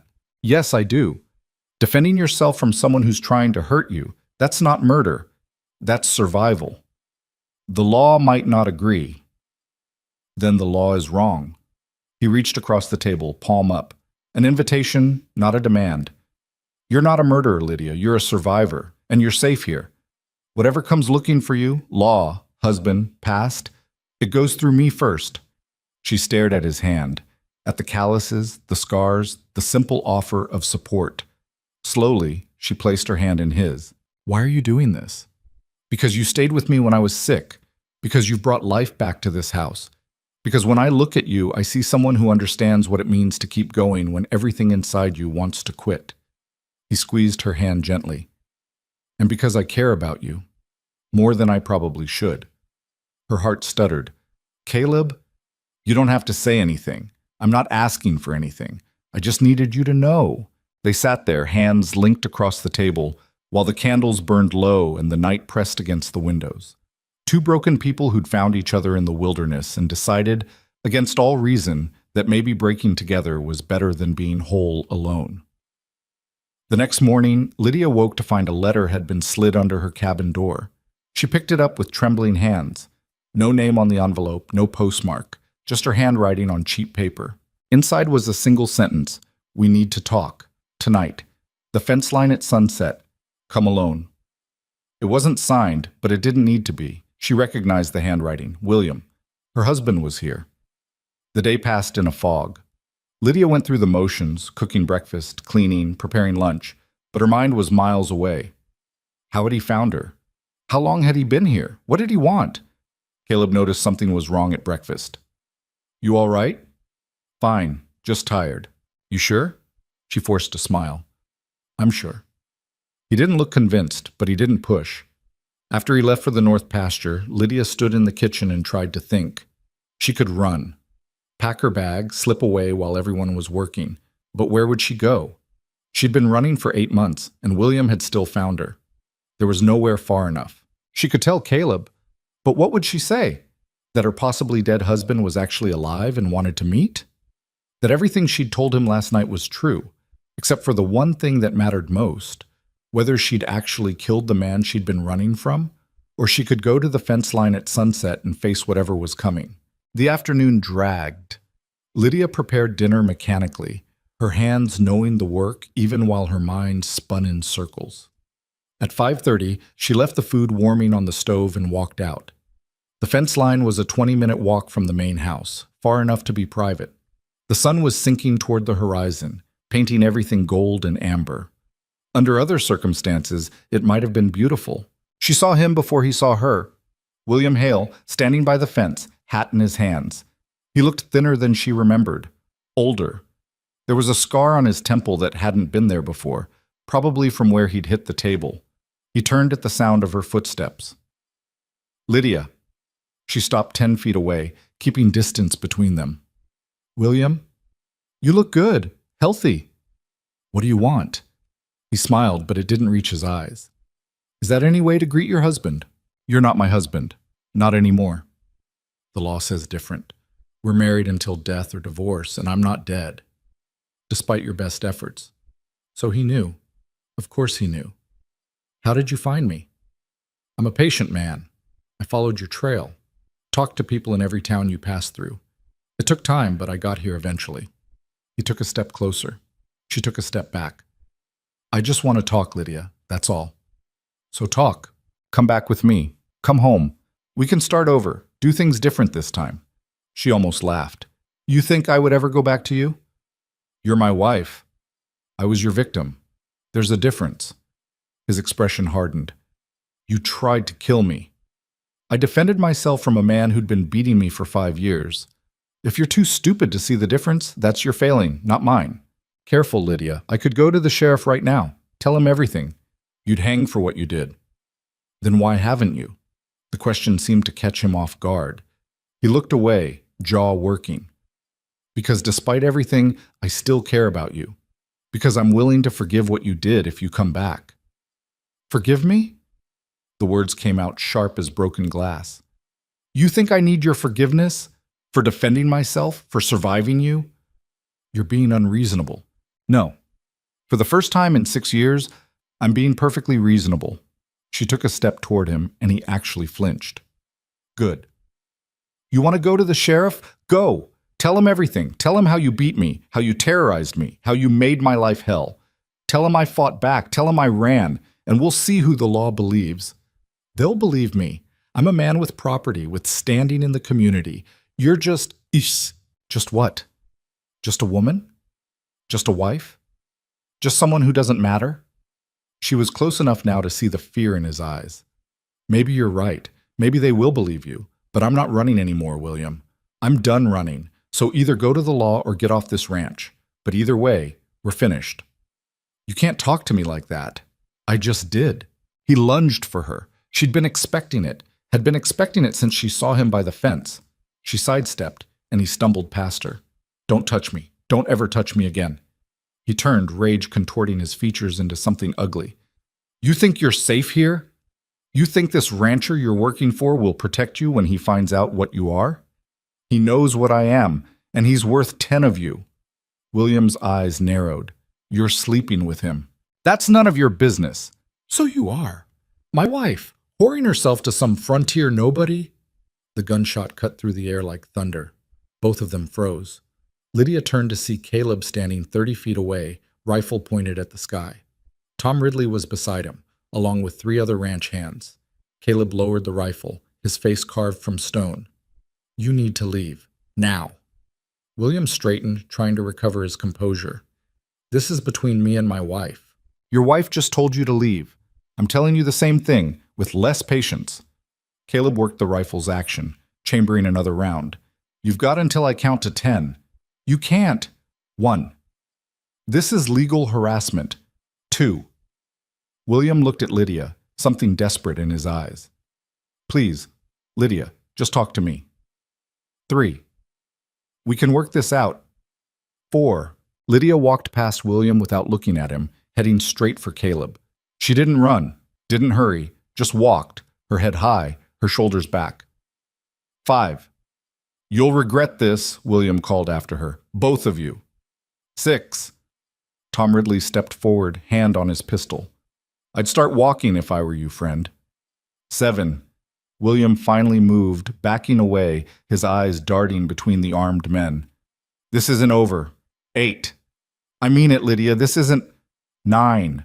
William turned and ran. Caleb didn't fire on 10. Just watched until William disappeared over the rise, then lowered the rifle. Lydia reached him, and her knees almost gave out. He caught her, the rifle clattering to the ground. I've got you, he said quietly. I've got you. Tom cleared his throat. Me and the boys will make sure he leaves the property. Maybe encourage him to keep going. Don't hurt him, Lydia said. Just make sure he's gone. Yes, ma'am. After the men left, Caleb led Lydia back to the house. Her cabin was closer, but he took her to the main house instead, to the sitting room. He sat her in the chair by the cold hearth and poured her whiskey. "Drink." She did, the burn steadying her. "How long were you there?" she asked. "Long enough. Tom saw you leave the house looking upset. He came to find me. We followed at a distance. You heard everything?" "Most of it." She waited for him to ask questions, to demand explanations. Instead, he knelt in front of her chair, taking her hands. "Are you all right?" The simple concern in his voice nearly undid her. "I don't know. He found me. After all this time, all those miles, he found me." "He won't bother you again." "You don't know that. You heard him. He could go to the law. Let him. I know the sheriff. Known him for 15 years, and Tom's brother is a judge in Austin. If your husband wants to make this legal, we'll make it legal." His grip tightened. "But he won't. Men like that, they're cowards. They only feel strong when they're hurting someone weaker. You stood up to him, showed him you weren't afraid. That's the last thing he expected." "I was terrified. But you didn't show it. That's what counts." She looked at their joined hands, at the way his thumb was tracing small circles on her wrist, probably without him even realizing. "I lied to you," she said quietly. "About what?" "I said I didn't know if I killed him. But I did know. Deep down, I knew he was alive, because if he was dead, I would have felt it. I would have felt free. And I never did. That's not a lie. That's hope. It's the same thing sometimes." He stood, pulling her to her feet. "Listen to me. What happened between you and William Hale? That's your past. Painful, ugly, but past. You're here now, safe. And I meant what I said last night. Whatever comes for you goes through me first." "Why?" The question burst out of her. "Why do you care? I'm nobody. I'm a woman with a violent past and a husband who wants me back and nothing to offer you except trouble. You're not nobody." He cupped her face with one hand, his touch gentle. "You're someone who stayed up all night taking care of a stubborn fool who didn't deserve it. You're someone who brought warmth back to a house that was dying from cold. You're someone who understands loss and keeps going anyway." His thumb brushed her cheek. "And you're someone I've come to care about more than I thought possible." Lydia couldn't breathe. The way he was looking at her, like she mattered, like she was worth something, it was too much. "I don't know how to do this," she whispered. "Do what?" "This. Whatever this is between us. I don't know how to be close to someone without fear. William, he ruined that for me. Then we learned together, because I've been alone for 10 years, and I've forgotten how to be anything else. We're both broken, Lydia. Maybe we can figure out how to be broken together." She should have pulled away, should have maintained the distance that kept her safe. But she was so tired of being afraid, of running, of denying herself even the smallest comfort. So instead, she leaned forward and rested her forehead against his chest. His arms came around her immediately, holding her close but not tight, protective but not possessive. This was what safety felt like. After all these years, she'd almost forgotten. They stood like that while the sun finished setting, while the room grew dark around them. Two people who'd survived the worst the world could throw at them, choosing each other despite every reason not to. Outside, Tom and the boys returned, their mission accomplished. William Hale had left the property and been strongly encouraged to keep writing. Tomorrow, Caleb would send a telegram to Tom's brother, start the legal process of protecting Lydia if it came to that. But tonight, in the gathering darkness, all that mattered was this moment, this choice, this fragile beginning of something neither of them had names for yet. Lydia pulled back slightly, looking up at him. "Stay," she said. Not a question, a request. "Where?" "Here. In the house. I don't want to be alone tonight." Understanding crossed his face. "I'll take the guest room." "No, I mean..." She took a breath. "I mean here. With me. Just stay close. I need to know someone's near." So he built a fire while she made tea. They sat together on the sofa, not touching, but close enough that she could feel his warmth, his steady presence. And when she finally fell asleep, exhausted from the day's emotions, Caleb covered her with a blanket and kept watch. He'd protect her. From William, from the law, from whatever came next. Not because she was weak, she'd proven she wasn't, but because she'd had to be strong alone for too long. It was time someone stood with her instead. Morning came too soon, and not soon enough. Lydia woke on the sofa with the blanket tucked around her and the fire reduced to embers. Caleb was asleep in the chair across from her, his head tilted at an angle that would leave his neck stiff for hours. He'd kept watch all night, just like he'd promised. She sat up slowly, trying not to wake him, but his eyes opened immediately, alert despite the lack of sleep. "Morning," he said, his voice rough. "You should have gone to bed. I was fine here." "Your neck says different." He rolled his shoulders, wincing. "Maybe a little." Lydia stood, folding the blanket. The events of the previous night came rushing back, William's face, his threats, the sound of Caleb's rifle. In the harsh light of morning, it all felt surreal, like something that had happened to someone else. "I should make breakfast," she said. "Lydia, I need to do something normal, Caleb, please." He nodded and let her go. In the kitchen, she moved through the familiar routine. Coffee, eggs, biscuits. Her hand shook slightly as she cracked the eggs, but the work steadied her. This was what she knew how to do. This was solid ground. Tom appeared at the back door just as the biscuits came out of the oven. "Morning, Miss Hale." "Tom." He removed his hat, turning it in his hands. "Wanted to let you know, we rode out early, checked the whole property. No sign of him. Looks like he took our advice and kept riding." Relief flooded through her. "Thank you. Also sent word to my brother in Austin. He's a judge, like Caleb probably told you. If there's legal trouble coming, he'll help sort it out." Tom paused. "What that man said yesterday about you being his wife, that true?" Lydia met his eyes. "Yes, legally, anyway. But I left him 8 months ago, and I'm not going back." "Good. Man who tracked down a woman who left him, that tells me everything I need to know about his character." Tom put his hat back on. "You got any trouble from him or anyone else, you tell me. The boys and I, we take care of our own. I'm just hired help. You're part of this ranch now. That makes you one of us." After he left, Lydia stood at the window, watching the sun climb over the horizon. Part of the ranch. One of us. She'd been here less than 2 months, and somehow these rough men had decided she belonged.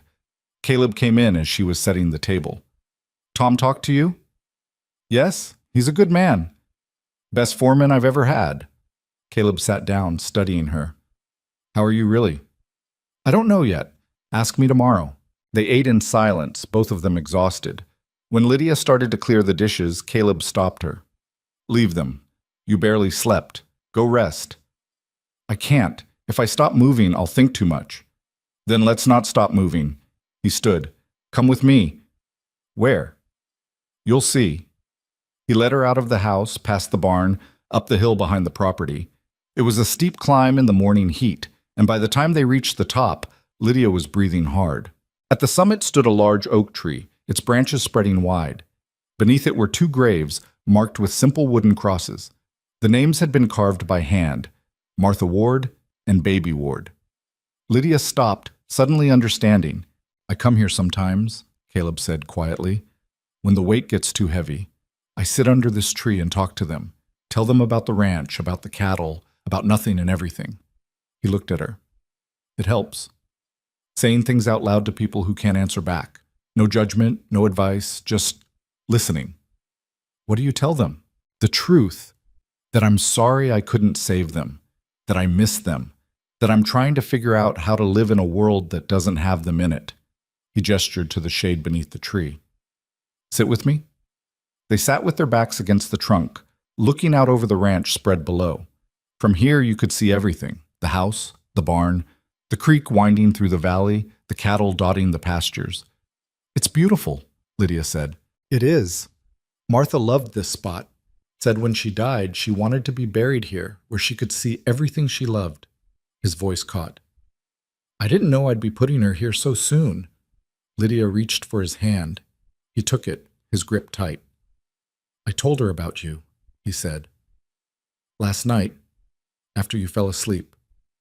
I came up here and told her I'd met someone, that I didn't know what it meant yet, but that for the first time in 10 years, I felt something other than empty." "What do you think she'd say?" "I think she'd tell me not to waste time being afraid. She was practical like that. Never saw the point in suffering when you didn't have to." He turned to look at Lydia. "So I'm trying not to waste time. I'm trying to be honest about what I feel, even though it scares me." "And what do you feel?"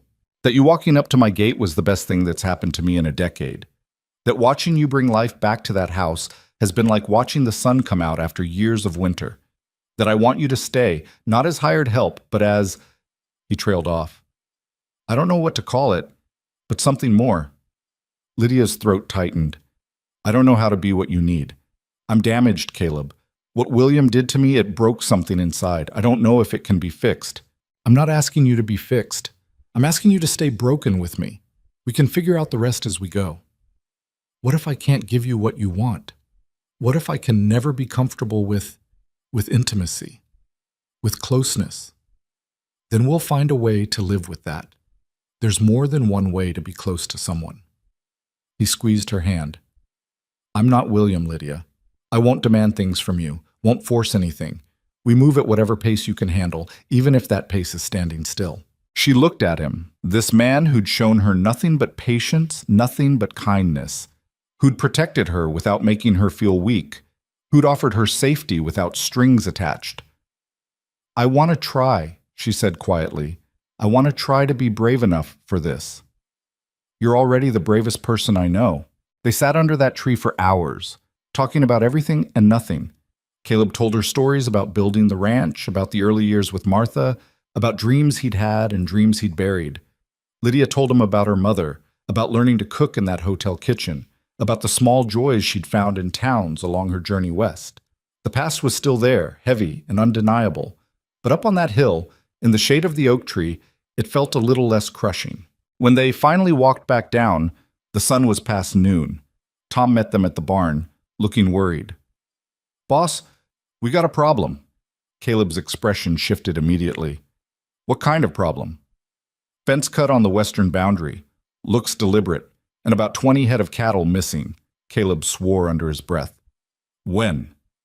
Sometime last night or early this morning. Billy found it on his rounds. Could be rustlers, Caleb said, already moving toward the barn.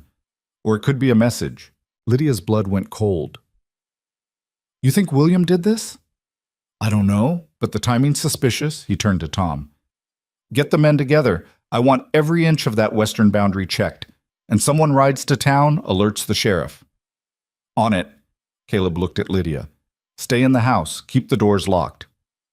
I'm not hiding. I'm not asking you to hide. I'm asking you to stay safe while I deal with this. And if it is William, if he comes back while you're gone? Caleb went into the barn, emerged a minute later with a rifle. He handed it to her. You know how to use this? My father taught me when I was 12. Good. Anyone comes near the house who isn't me or one of my men, you shoot first and ask questions later.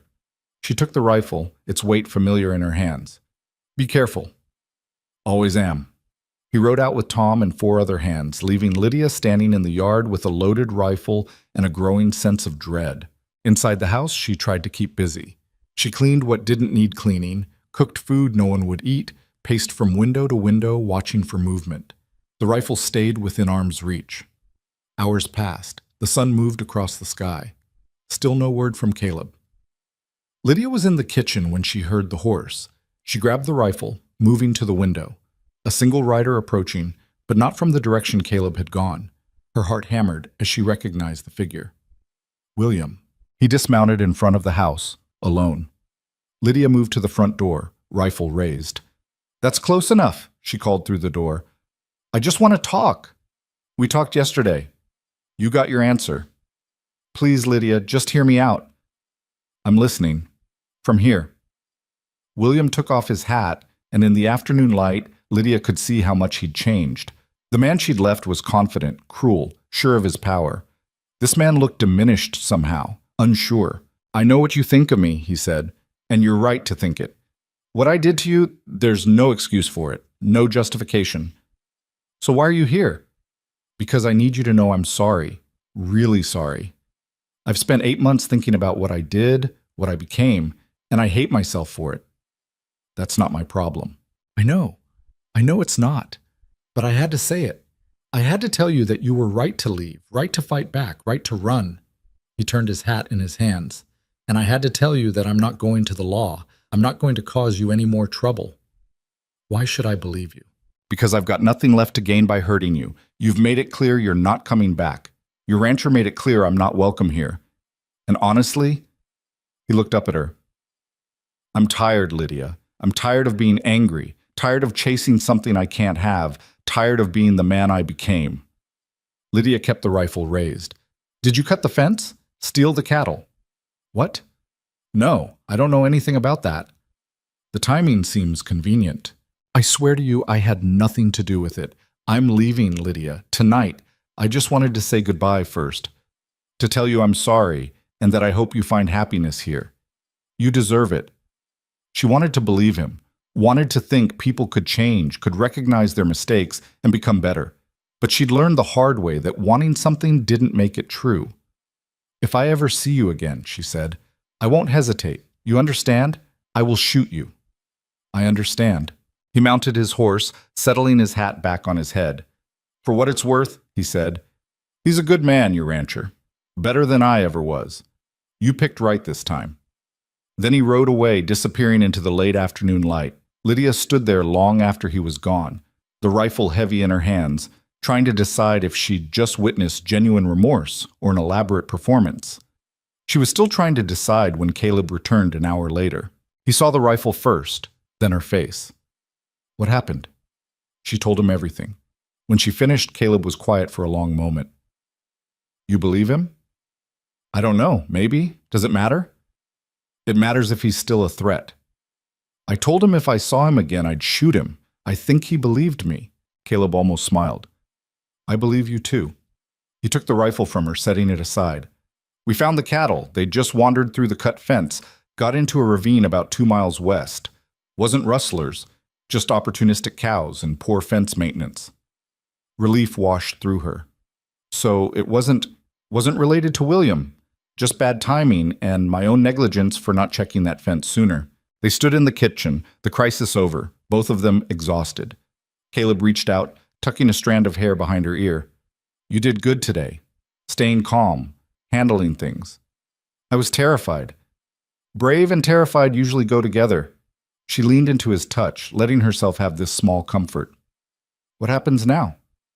Now we fix the fence, count the cattle, and get back to normal, or whatever passes for normal around here. And us? What about us? You said you wanted me to stay, as something more than hired help. I need to know what that means. Caleb was quiet, choosing his words carefully. It means I want to court you, properly. Take you to town, buy you dinner, treat you the way you deserve to be treated. It means I want to see if this thing between us has roots, or if it's just two lonely people finding comfort in proximity. I think it's more than that. So do I. But we should make sure. Lydia thought about all the reasons to say no. She was still legally married. She was running from a past that might catch up with her. She was damaged in ways that might never heal. But she was also tired of being afraid, tired of denying herself even the smallest chance at happiness. All right, she said, court me. But slowly. I need time. We've got nothing but time. Over the next weeks, Caleb made good on his promise. He took her to town on Saturdays, bought her lunch at the cafe that served terrible food, walked with her through the general store while she looked at things she didn't need but wanted anyway. He brought her flowers from the meadow beyond the creek, left them on the kitchen table without fanfare. He sat with her in the evenings, reading aloud while she sewed or just listened. He never pushed, never demanded, never made her feel like she owed him anything for his patience. And slowly, carefully, Lydia began to trust that this was real. The ranch hands noticed the change. They started calling her Miss Lydia instead of Miss Hale. They asked her opinion on things, included her in decisions about meals and schedules. Tom started joining them for dinner more often, his presence a comfortable third that kept things from feeling too intense. One evening, about 6 weeks after William's final visit, Lydia was in the garden when Caleb found her. She was harvesting tomatoes, her basket already half full. Need help? He asked. I've got it, but you can keep me company. He settled on the fence rail, watching her work. The sun was setting, painting everything gold. In the distance, cattle lowed. A hawk circled overhead, riding thermals. I got a letter from Tom's brother today, Caleb said. Lydia's hand stilled on a tomato. And he's filed papers on your behalf. Petition for divorce on grounds of cruelty and abandonment. It'll take time to work through the courts, but he's confident it'll go through. She set down the basket, turning to face him. Just like that? Well, not just like that. There'll be a hearing, probably in Austin. You'll have to testify about what happened. Tom's brother will represent you, and he's good, one of the best. And William? He'll be notified, given a chance to contest it, but based on what you've told me and what we witnessed, he won't have much ground to stand on. Lydia sat down on the ground, her legs suddenly weak. I could actually be free. You already are free. This just makes it legal. She looked up at him, this man who'd given her everything without asking for anything in return. Why are you doing this? Because I love you. The words hung in the air between them, simple and devastating. You don't have to say it back, he continued. I know you're not ready, but I needed you to know. I love you, Lydia. I love your strength, your resilience, the way you've built a life here despite everything. I love the way you hum when you cook, the way you stand up to me when I'm being stubborn, the way you've made this house feel like a home again. Tears spilled down her cheeks. I don't know if I can say it back. Not yet. The last man who said he loved me used it as a weapon. I know. And I'll wait as long as it takes for you to believe that love doesn't have to hurt. She stood, crossed to where he sat on the fence, and kissed him. It was the first time she'd initiated contact like this, the first time she'd chosen closeness instead of just accepting it. The kiss was soft, tentative, but real. When she pulled back, Caleb's eyes were bright. What was that for? For being patient, for being kind, for giving me space to heal. She took his hand. I'm not there yet, Caleb. I'm not ready to say the words or take all the steps, but I'm trying. I'm trying to believe that I deserve this, that we deserve this. That's enough. That's more than enough. They stood in the garden as the sun finished setting, as the stars began to appear, as the world turned from day to night. Two people learning how to be whole again, one small choice at a time. The hearing was scheduled for October. Caleb accompanied Lydia to Austin, along with Tom and his brother David, the judge. The city felt overwhelming after months on the ranch. Too many people, too much noise, too much everything. William was there with his own lawyer, but he looked smaller somehow, diminished. When his eyes met Lydia's across the courtroom, there was no anger, just resignation. The hearing took 3 days. Lydia testified about the abuse, about the fear, about the night she'd fought back. Caleb testified about finding her at the ranch, about William's threats, about the man he'd seen trying to intimidate her. Tom and several of the ranch hands testified to her character, to the life she'd built. William's lawyer tried to paint her as vindictive, as a woman who'd overreacted to normal marital difficulties. But David Ward was relentless, producing medical records from the towns where Lydia had worked, showing a pattern of injuries consistent with her story. On the third day, the judge, a stern woman in her 60s, rendered her decision. Marriage is meant to be a partnership built on respect and care. What I've heard described in this courtroom is not marriage, but imprisonment. Mrs. Hale showed remarkable courage in escaping her situation, and I will not punish that courage by forcing her to remain legally bound to a man who terrorized her. Petition for divorce granted. The gavel came down. Lydia stood there, unable to process what had just happened. Free. She was actually free. Caleb's hand found hers, steady and warm. Outside the courthouse, William approached. Lydia tensed, but Caleb stayed close. Congratulations, William said quietly. I mean that. Thank you. I won't bother you again. You have my word. He looked at Caleb. Take care of her. She deserves better than what I gave her. Then he walked away, and Lydia watched him go without regret, without anger, without anything but relief. That night in the hotel in Austin, Lydia knocked on Caleb's door. He answered in his shirt sleeves, surprise on his face. Is everything all right? I love you, she said. His expression shifted, hope blooming across his features. Lydia, I love you, she repeated. I've been trying to say it for weeks, but I was afraid. Afraid it would make me vulnerable. Afraid it would give you power over me. Afraid it would end the way it did before. But I'm done being afraid. You've shown me that love doesn't have to hurt, that it can be gentle and patient and kind. So I'm saying it now before I lose my nerve. I love you, Caleb Ward. He pulled her into his arms, holding her like she was something precious. Say it again, he whispered. I love you. Again. I love you." He kissed her then, and it was different from the careful kisses they'd shared before. This was deeper, more certain, built on months of patience and trust and choosing each other every day. When they pulled apart, both of them were breathless. "What happens now?" Lydia asked. "Now we go home. And we build a life together. No rushing, no pressure, just us figuring it out as we go." "That sounds perfect." They returned to the ranch to find the crew had decorated the house. Flowers everywhere, a banner reading "Welcome Home," and a feast laid out in the dining room. Tom raised a glass. "To Miss Lydia, or I suppose we should be calling you Mrs. Ward soon enough." Lydia blushed. We're not yet," Caleb said, smiling. "We're not engaged yet, but I'm working on it." "Working on what?" she asked. "Figuring out the right way to ask. You deserve something special, not just me blurting it out over breakfast." The crew laughed, and dinner became a celebration. Stories were told, jokes were made, and for the first time in her life, Lydia felt like she was exactly where she belonged. Later that night, alone with Caleb on the porch, she leaned against him and looked up at the stars. "Ask me," she said. "Ask you what?" "You know what." He pulled back, studying her face. "You sure? We don't have to rush." "We're not rushing. We're choosing. There's a difference." She took his hands. "Ask me, Caleb." He took a breath, and she could see how nervous he was, this man who faced down rustlers and drought and loss without flinching. "Lydia Hale, would you marry me? Would you stay here? Build a life with me? Be my partner in everything? I can't promise it'll be easy, but I can promise I'll spend every day trying to make you happy." "Yes," she said without hesitation. "Yes, I'll marry you." He kissed her again, and somewhere in the distance, the crew cheered. They'd obviously been listening, which should have embarrassed her, but somehow didn't. This was home. This was family. This was everything she'd stopped believing she could have. And it was hers.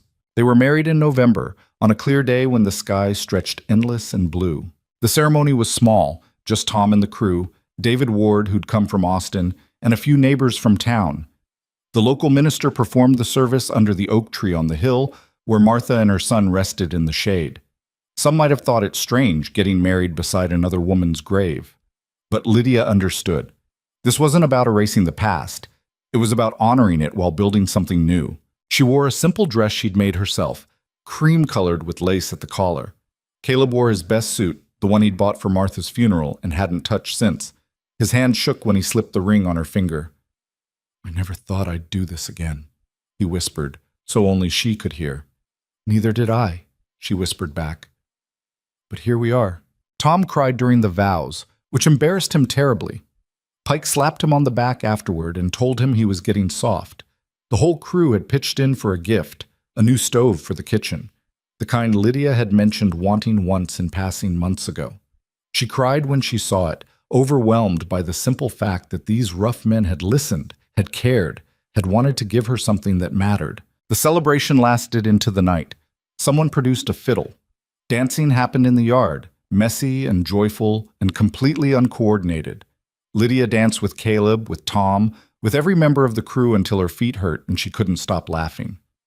Later, much later, when everyone had gone to the bunkhouse or ridden home, Caleb and Lydia stood alone in the house that was now truly theirs. "You all right?" he asked. "Better than all right. I'm happy." She said it like a discovery, like she'd just learned a new word. "I didn't think I'd ever feel this again, but I do. I'm happy." He pulled her close, resting his chin on top of her head. "Good. That's all I want. For you to be happy here." "What about you?" "I'm happy too. For the first time in 10 years, I'm actually happy." They stood like that for a long moment, just breathing together, being together. Then Lydia pulled back slightly. "I should tell you something." "What?" "I'm scared. About tonight. About..." She gestured vaguely. "About what comes next."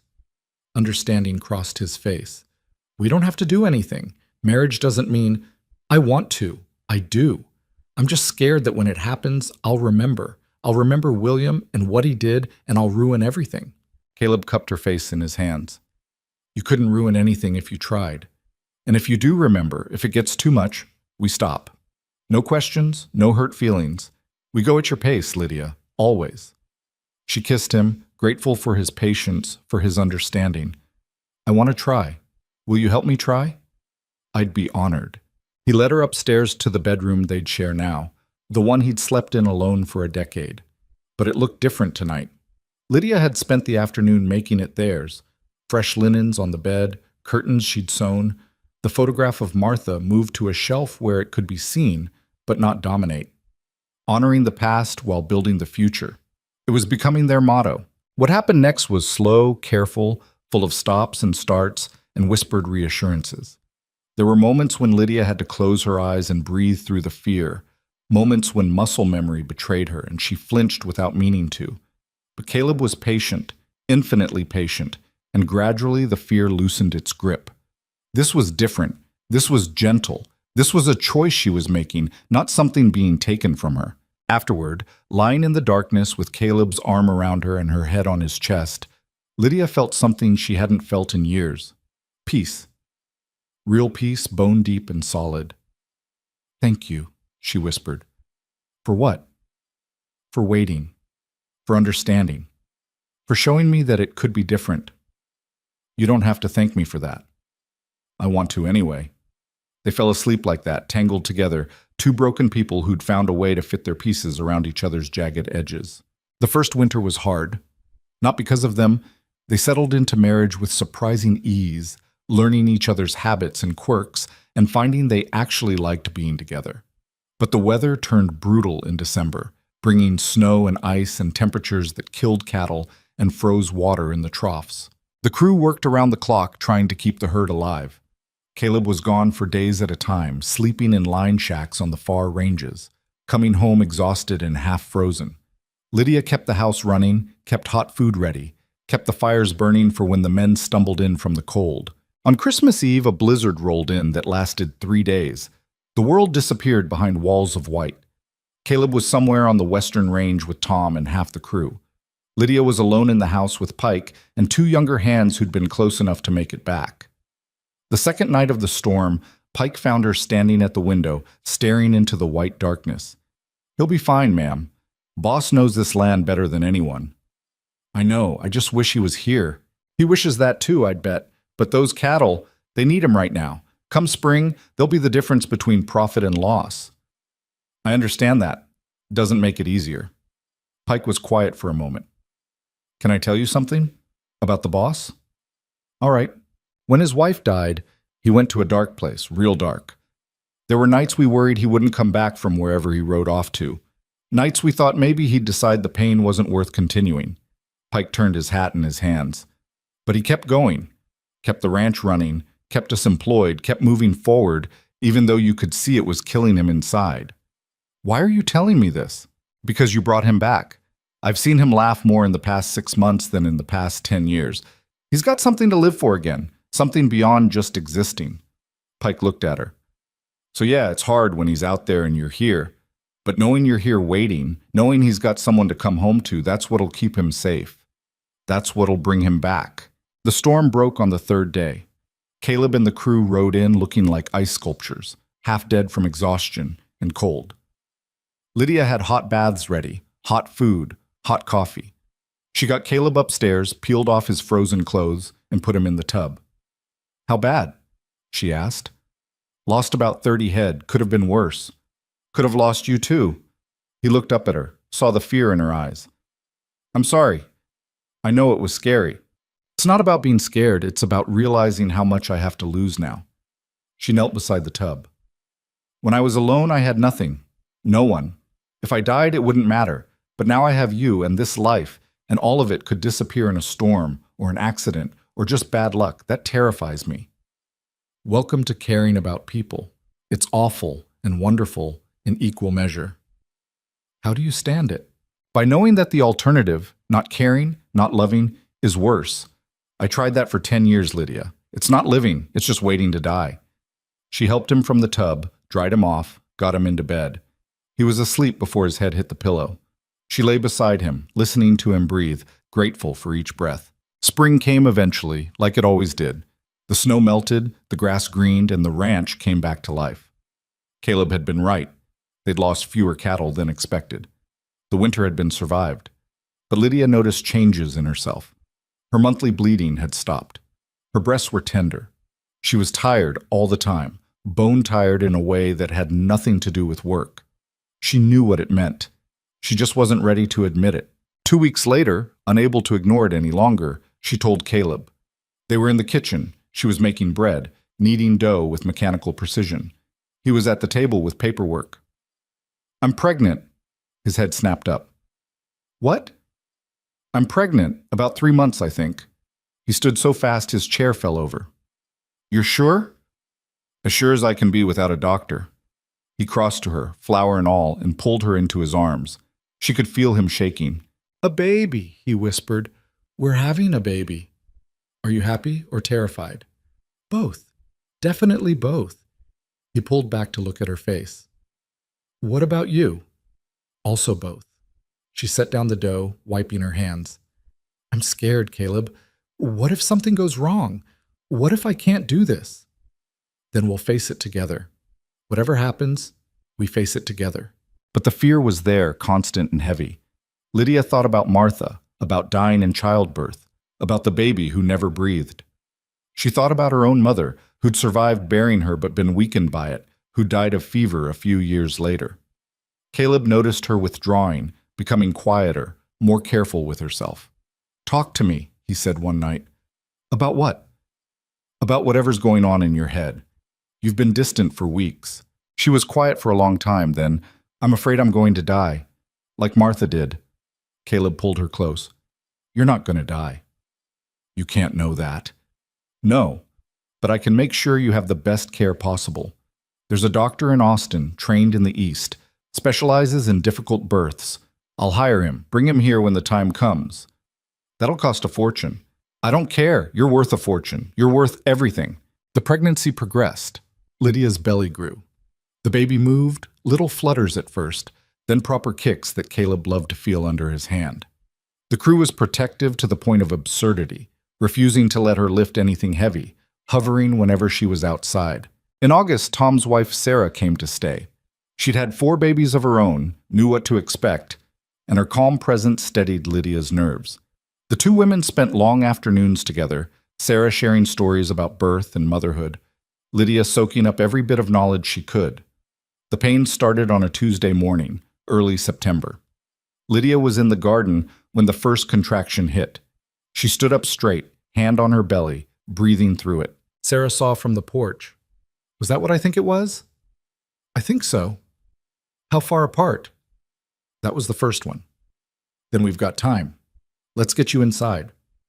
The doctor arrived that afternoon, having been staying in town for the past 2 weeks on Caleb's coin. He examined Lydia, pronounced everything normal, and settled in to wait. The labor was long, longer than Lydia had expected, longer than Sarah had said was usual. The pains came in waves, each one worse than the last, until Lydia was biting down on leather to keep from screaming. Caleb stayed with her, holding her hand, wiping her forehead, whispering encouragement. The doctor had suggested he wait outside, that this wasn't a place for husbands. Caleb had told him in very clear terms that he wasn't leaving. 20 hours in, something changed. The doctor's expression shifted from calm to concerned. "What?" Caleb demanded. "What's wrong?" "The baby's turned. Breech position. I need to try to turn it, but it's going to hurt." "Do it," Lydia gasped. "Just do whatever you need to do." What followed was agony beyond anything Lydia had experienced.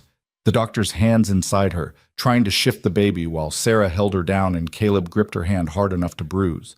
Lydia did scream then, couldn't hold it back.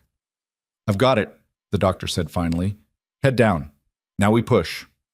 An hour later, a baby's cry filled the room. "It's a girl," the doctor said, placing the bloody, squalling infant on Lydia's chest. A healthy girl. Lydia looked down at her daughter, at the tiny face, the shock of dark hair, the eyes squeezed shut against the bright world. She felt Caleb's hand on her shoulder, felt his tears dropping onto her arm.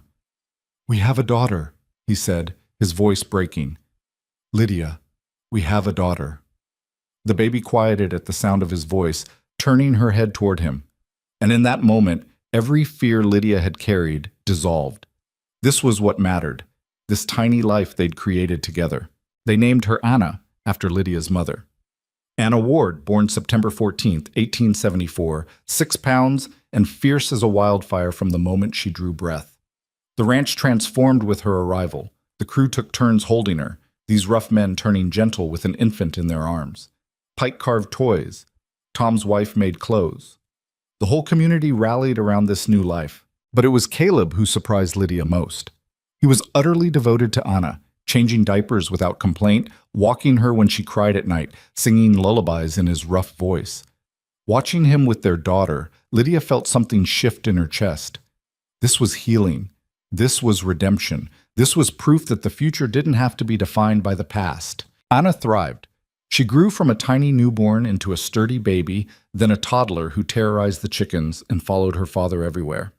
At 2 years old, she could already sit a horse with Caleb's help, already knew the names of all the cattle, already had the crew wrapped around her tiny finger. And she wasn't alone for long. A son came 2 years after Anna, Samuel, named for Caleb's father. Then another daughter, Rose.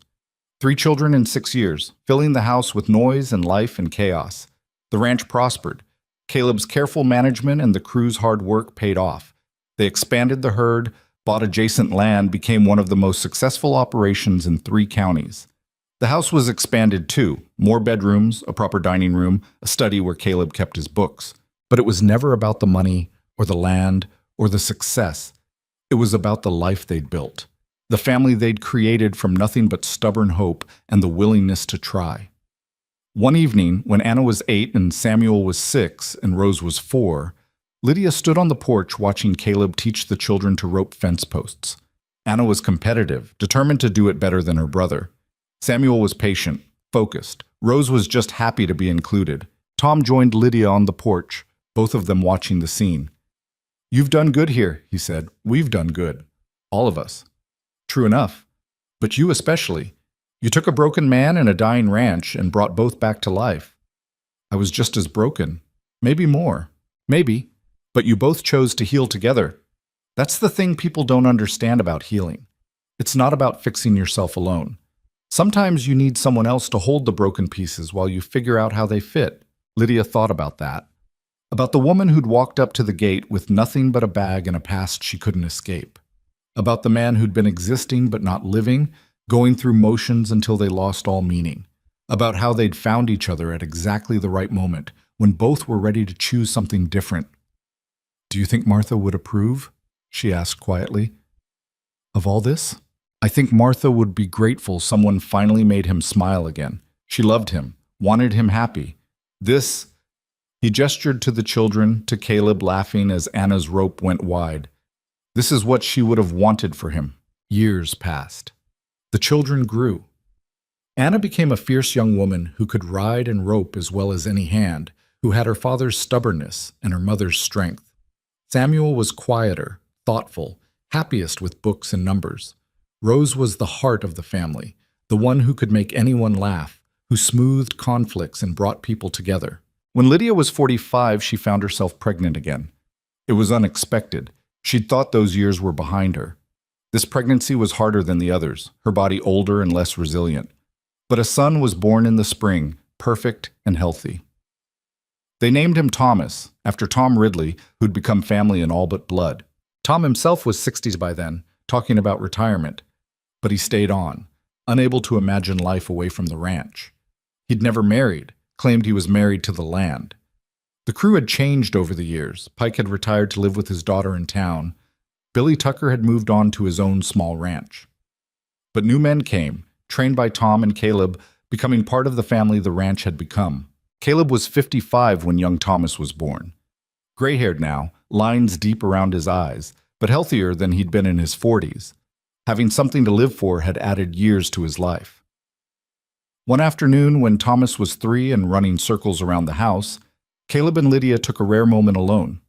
They walked up the hill to the oak tree where Martha and her son still rested. "I come here less often now," Caleb said. "Used to be every week. Now it's maybe once a month. Does that feel wrong?" "No, it feels like healing." He sat under the tree, pulling Lydia down beside him. "I loved Martha. Still do in a way. But that life is gone. And what we've built, you and me, it's not a replacement. It's something new entirely. Do you think she knows, wherever she is? I think if there's anything after, she knows. And I think she's happy for us. He took Lydia's hand. We've had a good life, haven't we? The best.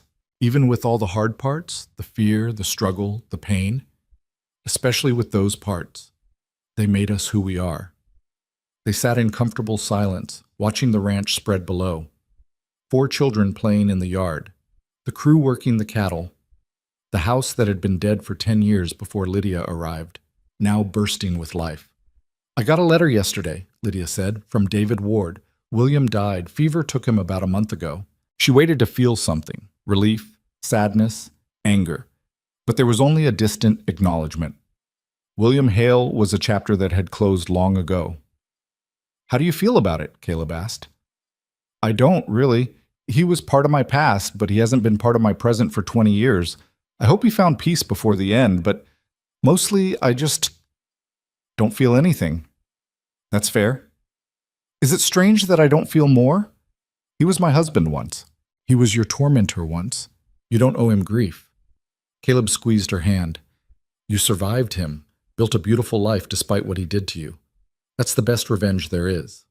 Winter came again, as it always did. But they'd learned how to weather it. The house was warm, the stores were full, the cattle were hardy. This ranch knew how to survive. Caleb was 60 when his heart started failing. It happened gradually, small signs at first that he dismissed as age. Tiredness, shortness of breath, pains in his chest that came and went. By the time he finally admitted something was wrong, the doctor said there wasn't much to be done. How long? Caleb asked. Could be months, could be years, no way to know. He told Lydia that night. She was 50, still strong, still capable. The news hit her like a physical blow. No, not yet. We have more time. We have whatever time we get. That's all anyone gets. He pulled her close. I'm not afraid of dying, Lydia. I'm only afraid of leaving you. Then don't. Fight this. Stay with me. I will. As long as I can. He lasted 3 years. 3 years of declining health, of gradual weakening, of adjusting to limitations. But he fought. For Lydia, for the children, for the life they'd built together. Anna was 23, married to a rancher from the next county, pregnant with her first child. Samuel was 21, helping run the ranch with Tom. Rose was 19, engaged to a lawyer from Austin. Thomas was 6, too young to fully understand what was happening, but old enough to be scared. In the final weeks, Caleb spent most of his time in bed. Lydia barely left his side. The children came and went, the crew stopped by to pay respects, but mostly it was just the two of them. Tell me again, he said one afternoon, about the day you walked up to the gate.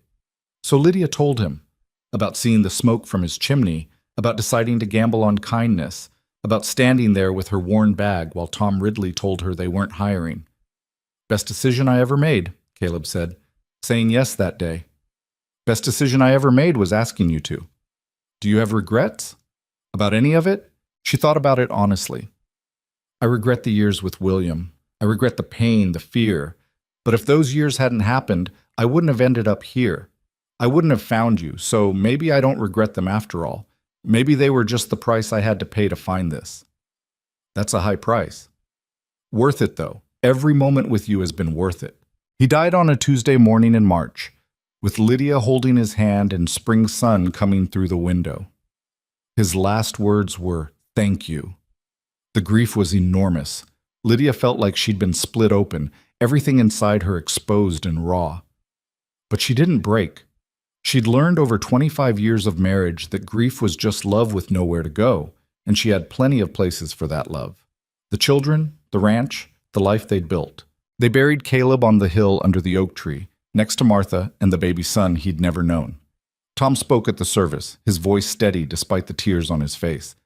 Caleb Ward was the best man I ever knew. Fair, strong, loyal to his core. He built this ranch from nothing, survived losses that would have destroyed lesser men, and in the end, he found happiness again.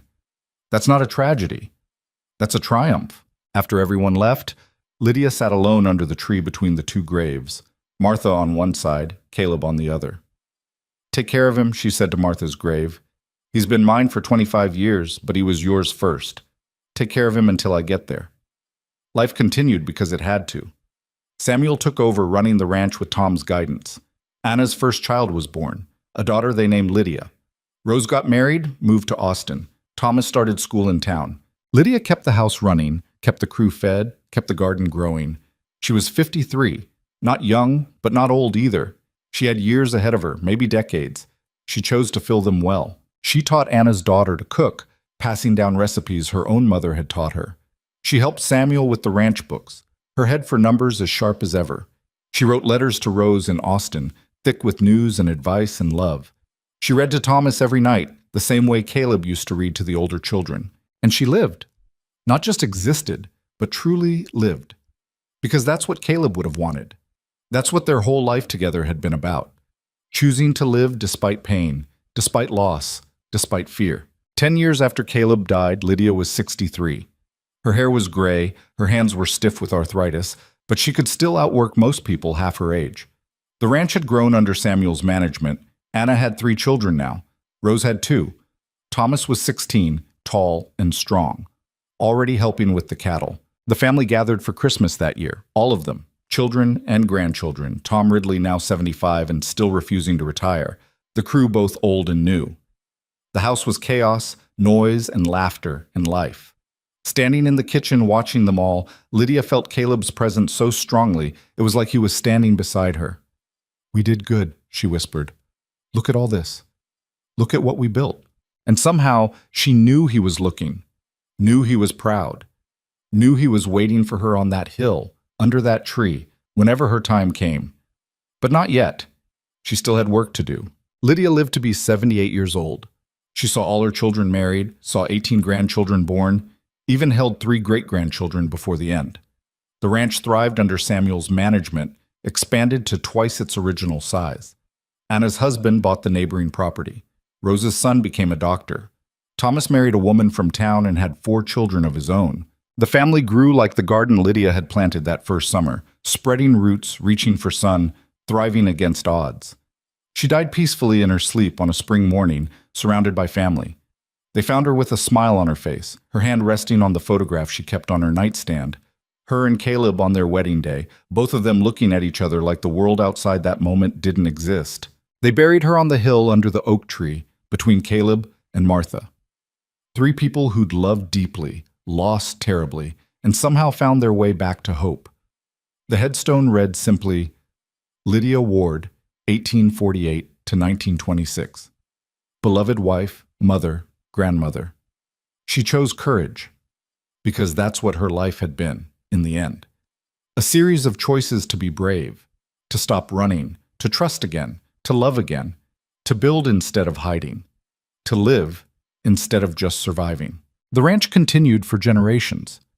Great-great-grandchildren who never knew Lydia still heard stories about her, about the woman who arrived with nothing and built everything, about courage in the face of fear, about love as an act of defiance against a world that tried to break her. Her garden, tended by generations of hands, still grew on the same plot where she'd planted those first seeds. The house, expanded and modernized, still stood strong. And on the hill under the oak tree, 3 graves rested in the shade. 2 people who'd lost each other too soon, and one who'd arrived just in time to save a man from dying while still alive. Their story wasn't perfect. It was messy and hard and full of pain, but it was real. And in the end, maybe that's all any of us can hope for. Something real, something chosen, something built from the broken pieces we all carry. Caleb and Lydia Ward didn't have a fairy tale. They had something better. They had a life, lived fully, together, and then apart, but always connected by the choice they'd made on that first day. To say yes when it would have been easier to say no. To try when failure seemed certain. To love when love felt impossible. That was their legacy. Not the ranch, not the money, not the land, but the simple, stubborn, beautiful choice to keep going. To plant seeds and hope they grow. To build something from nothing. To survive the worst and still find reasons to smile. And maybe that's the lesson in all of this. That we're all walking up to some metaphorical gate with our worn bags and our painful pasts, hoping someone will take a chance on us. That we're all standing at windows in the dark, keeping watch over emptiness, waiting for something to fill it. The difference between surviving and living is so small sometimes. It's just the choice to stop running, the choice to stay, the choice to let someone see the broken parts and trust they won't use them as weapons. Caleb and Lydia made those choices. And in making them, they turned two ruined lives into something that lasted generations, something that mattered, something that proved even in the harshest places, even with the heaviest pasts, it's possible to find home. Not by being perfect, but by being brave enough to try.